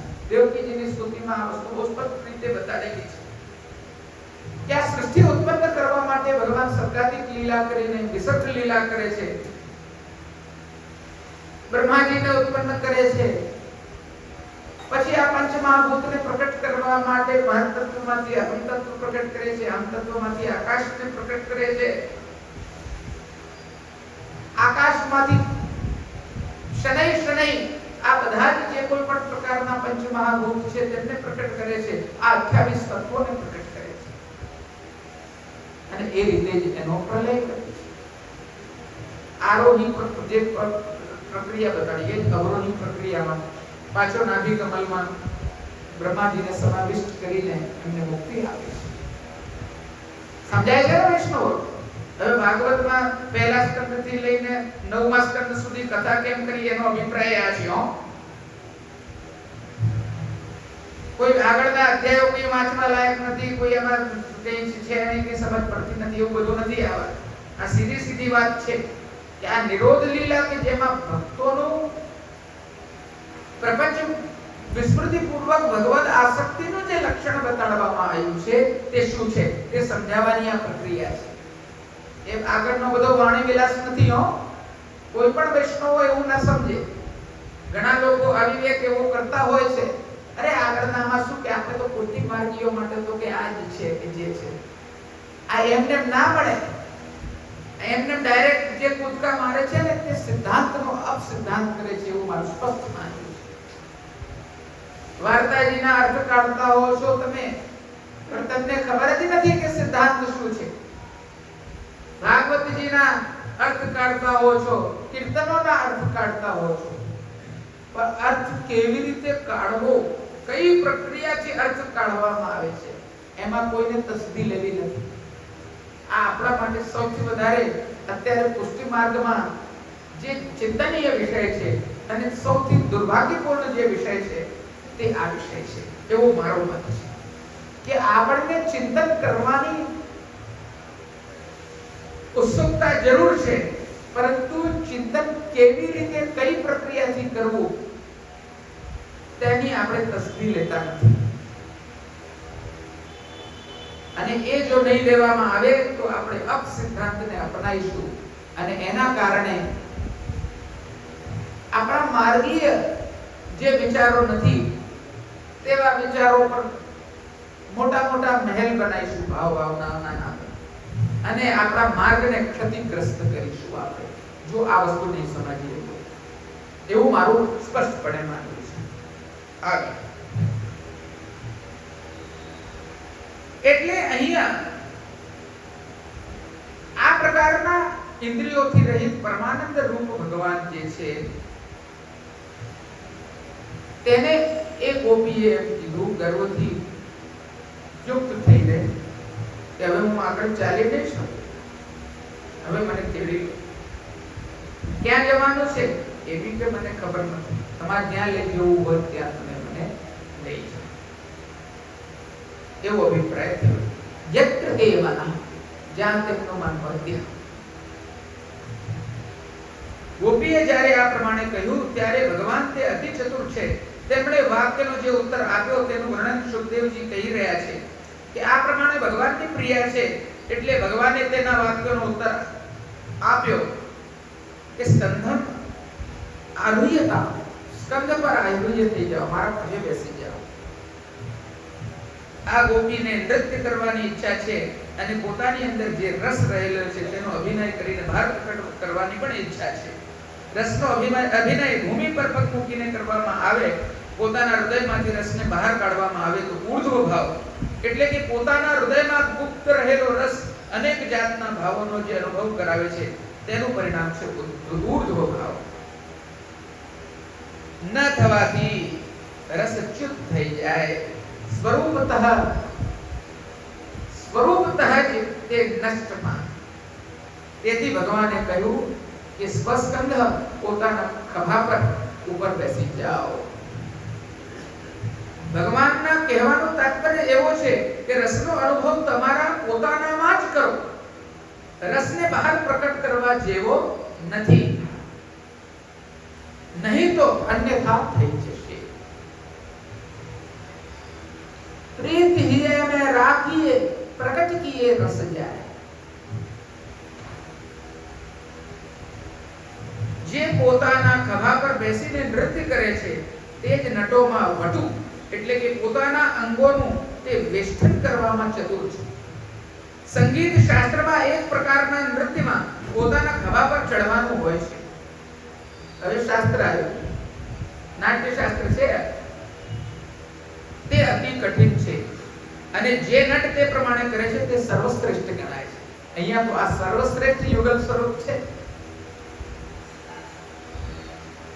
તો એકબીજાના ખભા પર બેસીને જે નૃત્ય આચરણ કરવામાં આવતું હોય તે સંગીત શાસ્ત્ર મુજબ ઉત્કૃષ્ટ ઉત્તમથી પ્રકારનું નૃત્ય છે, તો અહીંયા તો ઉત્તમતા હોવી એ તો સ્વાભાવિક. અને ભગવાન ખરેખર આવી અશક્ય બાબતોનો ઉપદેશ કરે છે, કારણ કે ગોપીએ તે પ્રમાણે ભગવાનને પ્રાર્થના કરી છે. ભગવાનનું મન ખરેખર અલૌકિક રસના અભિનયમાં છે. ભૂમિ ઉપર પગ મૂકવાથી પોતાના હૃદયમાંથી રસને કાઢીને બહાર પ્રકટ કરવાથી લૌકિક રસનું અભિનય થઈ શકતું નથી. જો આ ગોપી અશક્ત હોત તો આ પ્રમાણે યત્ર તે મન એમ દર્પથી શી રીતે કહે? તેથી મારું મન તેમાં જ રસના અભિનયમાં છે એવું ભગવાને એને સૂચિત કર્યું કે આ દર્પની વાત નથી. મારું મન જે છે તે ઉત્કૃષ્ટ પ્રકારના અભિનયને સ્ફૂર્ત કરવા માટે છે, એટલે મારા ખભા પર બેસો. સમજો છો ને? તેથી જો આ ગોપી તે પ્રમાણે કરશે, વિરહની આરતી પ્રકટ કરશે, તો જ તેને હું લઈ જઈશ. જે અધિકારી નથી તેને લઈ જઈ શકાય નહીં. સ્પષ્ટ વાત. ભગવાન તો અન્યથા અસત્ય કહેતા નથી, એટલે ભગવાનના સ્કંધની સંભાવના નથી. પરંતુ તે ગોપીએ મોહને વશ થઈને તે પ્રમાણે ભગવાનના ખભા પર ચડી જવાનું જાણ્યું. મોહને વશ થઈને તે ગોપી ભગવાનના સ્કંધ ઉપર ચડી જવાની ઈચ્છા કરે છે. એમ જ્યારે ભગવાને જોયું ત્યારે ત્યાંથી પણ તિરોહિત થઈ ગયા. આ અભિપ્રાયને સમજી શક્યા નહીં, એટલે પેલી ગોપીના દર્પના કારણે ભગવાન અંતર ધ્યાન થઈ ગયા એવું આ ગોપીજનો વિચારે છે. સમજાય છે બધાને? આખું નાટક છે. જેવી રીતે કોઈ ફિલ્મ ચાલતી હોય ને, એમાં નાટક ચાલતું હોય, એમાં કેવી રીતે એક પ્રક્રિયા પછી બીજી પ્રક્રિયા, બીજા એકના કારણે બીજું, બીજાના કારણે ત્રીજું, એ પ્રકારનું કર્મ બતાવવામાં આવતું હોય છે. એ પ્રકારના સીન આવતા હોય છે. અહીંયા પણ એવું છે. આ બધું એ ગોપીજન વિચારે છે. કોણ? કે જે દોષોનું ચિંતન કરી રહ્યા છે અને જેના ગર્ભનો અભાવ થવાનો છે, એ ત્રીજી ગોપીના દોષનું ચિંતન કરીને પોતાના દોષને ચિહ્નિત કરશે. સમજાય છે ને?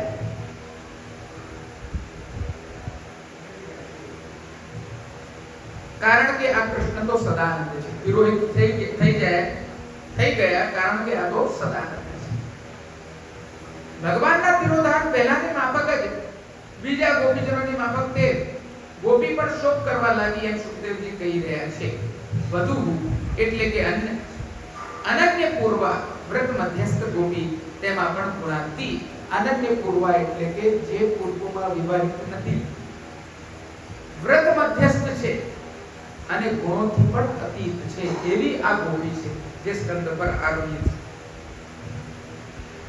તેથી તે અનુતાપ પશ્ચાતાપ કરવા લાગી એવું અહીંયા કહેવા આવ્યું. આ ગોપી ફક્ત હૃદયમાં જ પશ્ચાતાપ થયો એમ નહીં, પરંતુ પશ્ચાતાપના લીધે બહાર પણ વિલાપ થયો તે વસ્તુ કહી રહ્યા છે. હા નાથ રમણ પ્રેષ્ઠ ક્વાસી ક્વાસી મહાન દાસ્યાસ્તે કૃપણાયામે સખે દર્શય સન્નિધિમ. હે નાથ, હે રમણ, હે પ્રેષ્ઠ પ્રિયતમ મહાભુજ, ક્યાં છો, ક્યાં છો? હે સખા, આપની કૃપણ દાસીને મને પાસે આપીને દર્શન આપો એવું એ ગોપી અનન્ય પૂર્વા કહેવા લાગી. ગુણાતીત ગોપી આ પ્રકારે ભગવાનનું આહવાન કરવા લાગી. હા, એ પદનો પ્રયોગ પશ્ચાતાપના અર્થમાં થયેલો છે. પશ્ચાતાપ થવાનું કારણ એ છે કે મેં ગોપીએ અયુક્ત કામ કર્યું છે. તો પણ હે નાથ, તમે જ મારા સ્વામી છો. નાથ શબ્દ વાપર્યો ને. અમે દોષોથી યુક્ત છીએ, પણ નાથ આપ મારા સ્વામી છો. ઘોષનાથજી આવજો, વાટ જોઈ રહ્યા ક્યારે નાથ. તે દોષ મારો જ તમારે દૂર કરવાનો છે, પરંતુ અમારો ત્યાગ કરવાનો નથી. અરે હું તો દૂર ઉભા રહીને તારું નિરીક્ષણ કરીશ એમ જો ભગવાન આ ગોપીને કહે તો આ ગોપી કહે છે રમણ. દૂર રહીને નિરીક્ષણ કરવાની વાત નથી. અહીંયા ભગવાન માટે શું શબ્દ વાપર્યો? રમણ. તમે જ રતિને વધારનારા ભોગતા છો અને અમે તમારી ભોગ્ય રૂપા છીએ, તેથી તમારે અમારી પાસે જ સ્થિતિ કરવી જોઈએ એમ તાત્પર્ય છે. અરે હું તમને અનુકૂળ રહીને ફક્ત તમારું રક્ષણ કરીશ, કારણ કે ભોક્તાઓને મને ભોગ કરવાની ઈચ્છા નથી. ભોગ્ય પદાર્થની ઈચ્છાને લીધે કોઈ ભોક્તા ભોગ કરતો નથી. જો આ પ્રમાણે ભગવાન ગોપીને ઉત્તર આપે તો કહે છે શ્રેષ્ઠ, હા નાથ, રમણ અને પછી શ્રેષ્ઠ. શ્રેષ્ઠ એટલે પ્રિય. તમારા વિના બીજો કોઈ પદાર્થ મારી પ્રીતિનો સ્નેહનો વિષય નથી. પાછી એ જ વાત આવી ગઈ. સંતાજ્ય સર્વ વિષયાન સવ પાદમૂલમ પ્રાપ્તા ભક્તાન વજસ્વ દુર્વગ્રહમાં ત્યજાસ્માન દેવો યથાદિ પુરુષો ભજતે. અમે કોઈ વિષયાસક્તિના લીધે આપના માટે નથી આવ્યા. અમારો કોઈ પણ બીજા વિષયમાં સ્નેહ નથી રહ્યો. અમારો કોઈ પણ જગ્યાએ સ્નેહ નથી. અમારો જે સ્નેહ છે એ આપના એકના જ ચરણારવિંદમાં સ્નેહ છે. બીજે ક્યાંય પણ અમારો સ્નેહ નથી. આપ શ્રેષ્ઠ છો. અત્યંત વ્યાકુળ થયેલી આ ગોપીના વચનનું વર્ણન કરતા શુકદેવજી કહે છે, ક્વાસી ક્વાસી, મોહને લીધે આ ગોપી અંત થઈ ગઈ અને પડી ગઈ. તે પોતાને ઉઠાડવા માટે તે મહાભુજ એ પ્રમાણે ભગવાનને સંબોધે છે. મહાન ભુજ છે જેમના એ મહાભુજ કહેવાય છે. ભગવાનને અહીંયા મહાભુજ કીધા છે. પડી ગયેલાને ઉપાડવાનું કામ કોનું? આ મહાભુજ.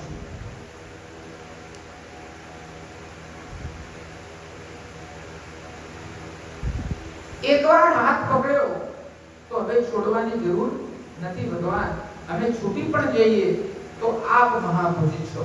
આપ અમને પાછા બળપૂર્વક ખેંચી શકો, ઉચકી શકો, ઊભા કરી શકો તેવા સામર્થ્યવાન આપ છો. અબજીને છાણ કહો, જેસો હું તેસો તિહારો શ્રી વલ્લભ. અબજીને છાણ દેહું મોહિત કરે. બાહ ગયેની લાજ આજે જોવાની છે. આપે બાહ ગહી છે, આપે હાથ પકડ્યો છે, તેની લાજ આપે રાખવાની છે. આપ મહાભુજ છો, સામર્થ્યવાન છો. આપે જ અમને પકડીને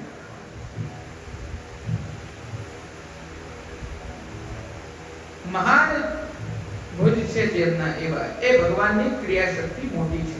તેથી મારો દોષ જ તમારે દૂર કરવાનો છે, નહીં કે મારો ત્યાગ કરવાનો છે.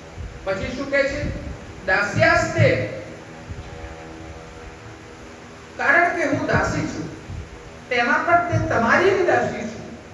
સ્વભાવથી હું પણ કૃપણ છું, મગર વિચારે માંગનારી છું. તેથી મારા વચનને લીધે તમારે અન્યથા ભાવ, બીજો ભાવ કરવાનો નથી. આ પ્રમાણે સૌ પતિતન में विख्यात पतित हूँ, पावन नाम तिहारो.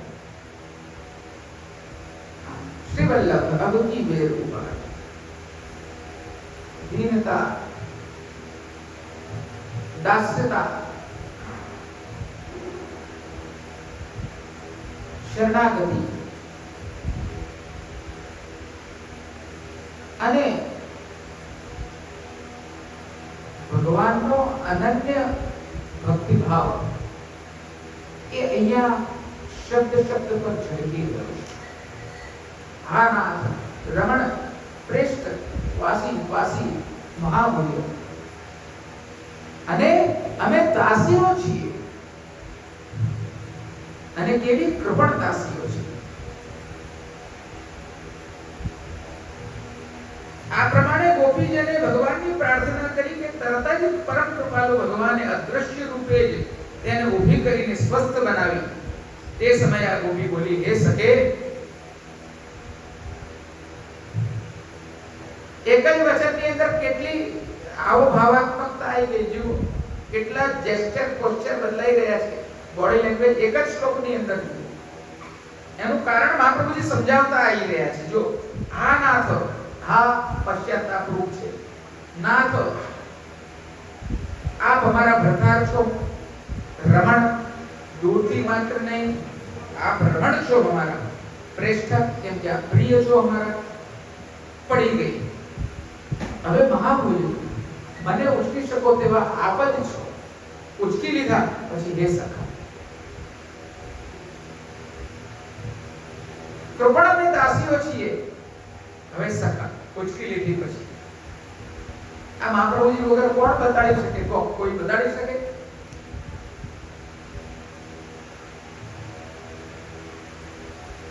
સખામાં સમાનશીલ વ્યસન હોય છે. તેથી સખાના ધર્મ પ્રકટ કરી, સમાનતા પ્રકટ કરી. કહીએ છે ને ભાઈબંધ કેવો તો કે વિચાર તેની જોડે મળતા હોય તે.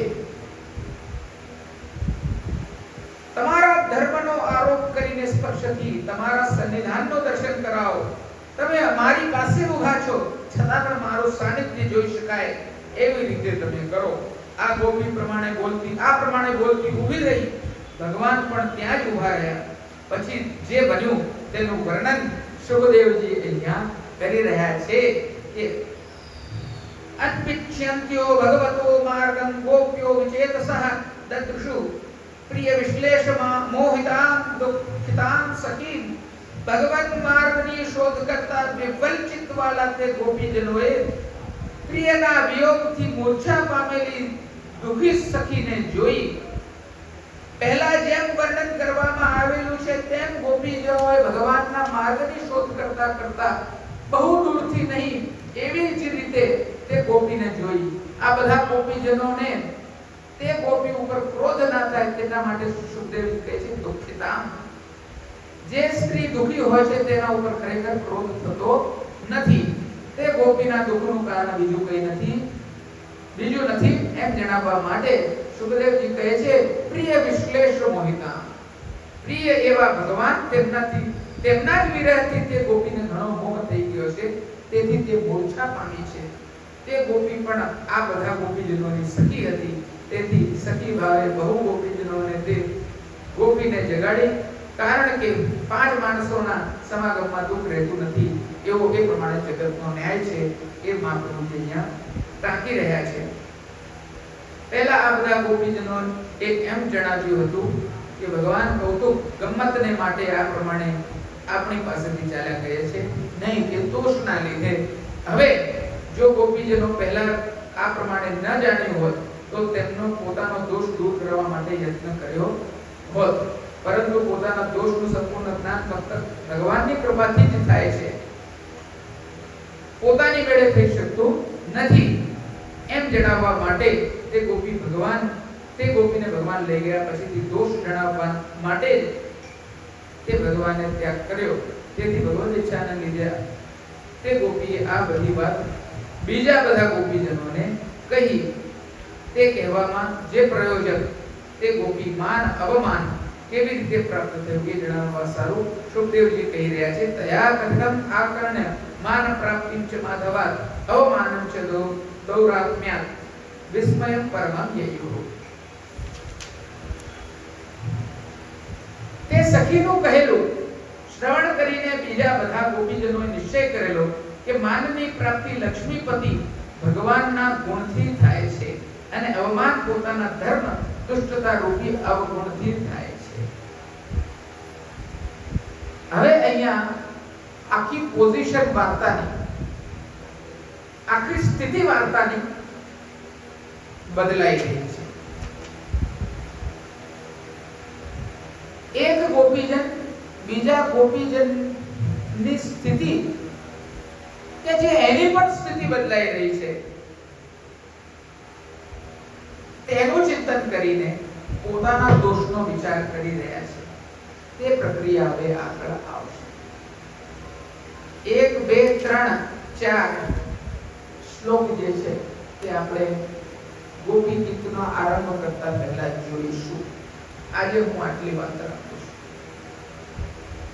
ઓવરડોઝ આપવા ઈચ્છતો નથી. ભાવનું અજીર્ણ કરવા હું ઈચ્છતો નથી. એટલે હું આટલી વાત રાખું છું. કહેવાનો તાત્પર્ય એવો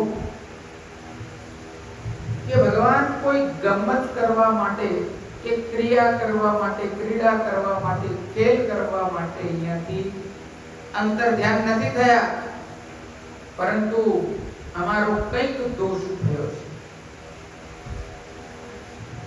એના લીધે ભગવાન ક્યાં ચાલ્યા ગયા છે? આ ગર્વા ભાવનું બીજ, ગર્વનો અભાવ કરવા માટે, ગર્વનો ખંડન કરવા માટે, ઓછુંપણું કરવા માટે, લોભ કરવા માટે આ પ્રક્રિયા બતાવેલી છે. હવે આગળ ના સત્રમાં આપણે ગોપી ગીત પર ચિંતન શરૂ કરીશું. એ પહેલા આ 4 શ્લોક લઈશું અને એ પછી ગોપી ગીતનો આરંભ થશે. અને એ સત્ર આપણે નરસિંહ ચતુર્દશી આસપાસ કરીશું.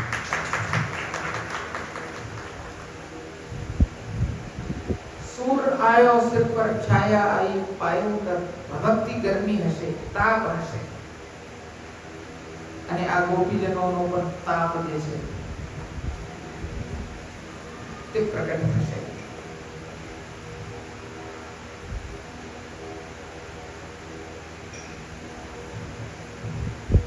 આ વિષય એવો છે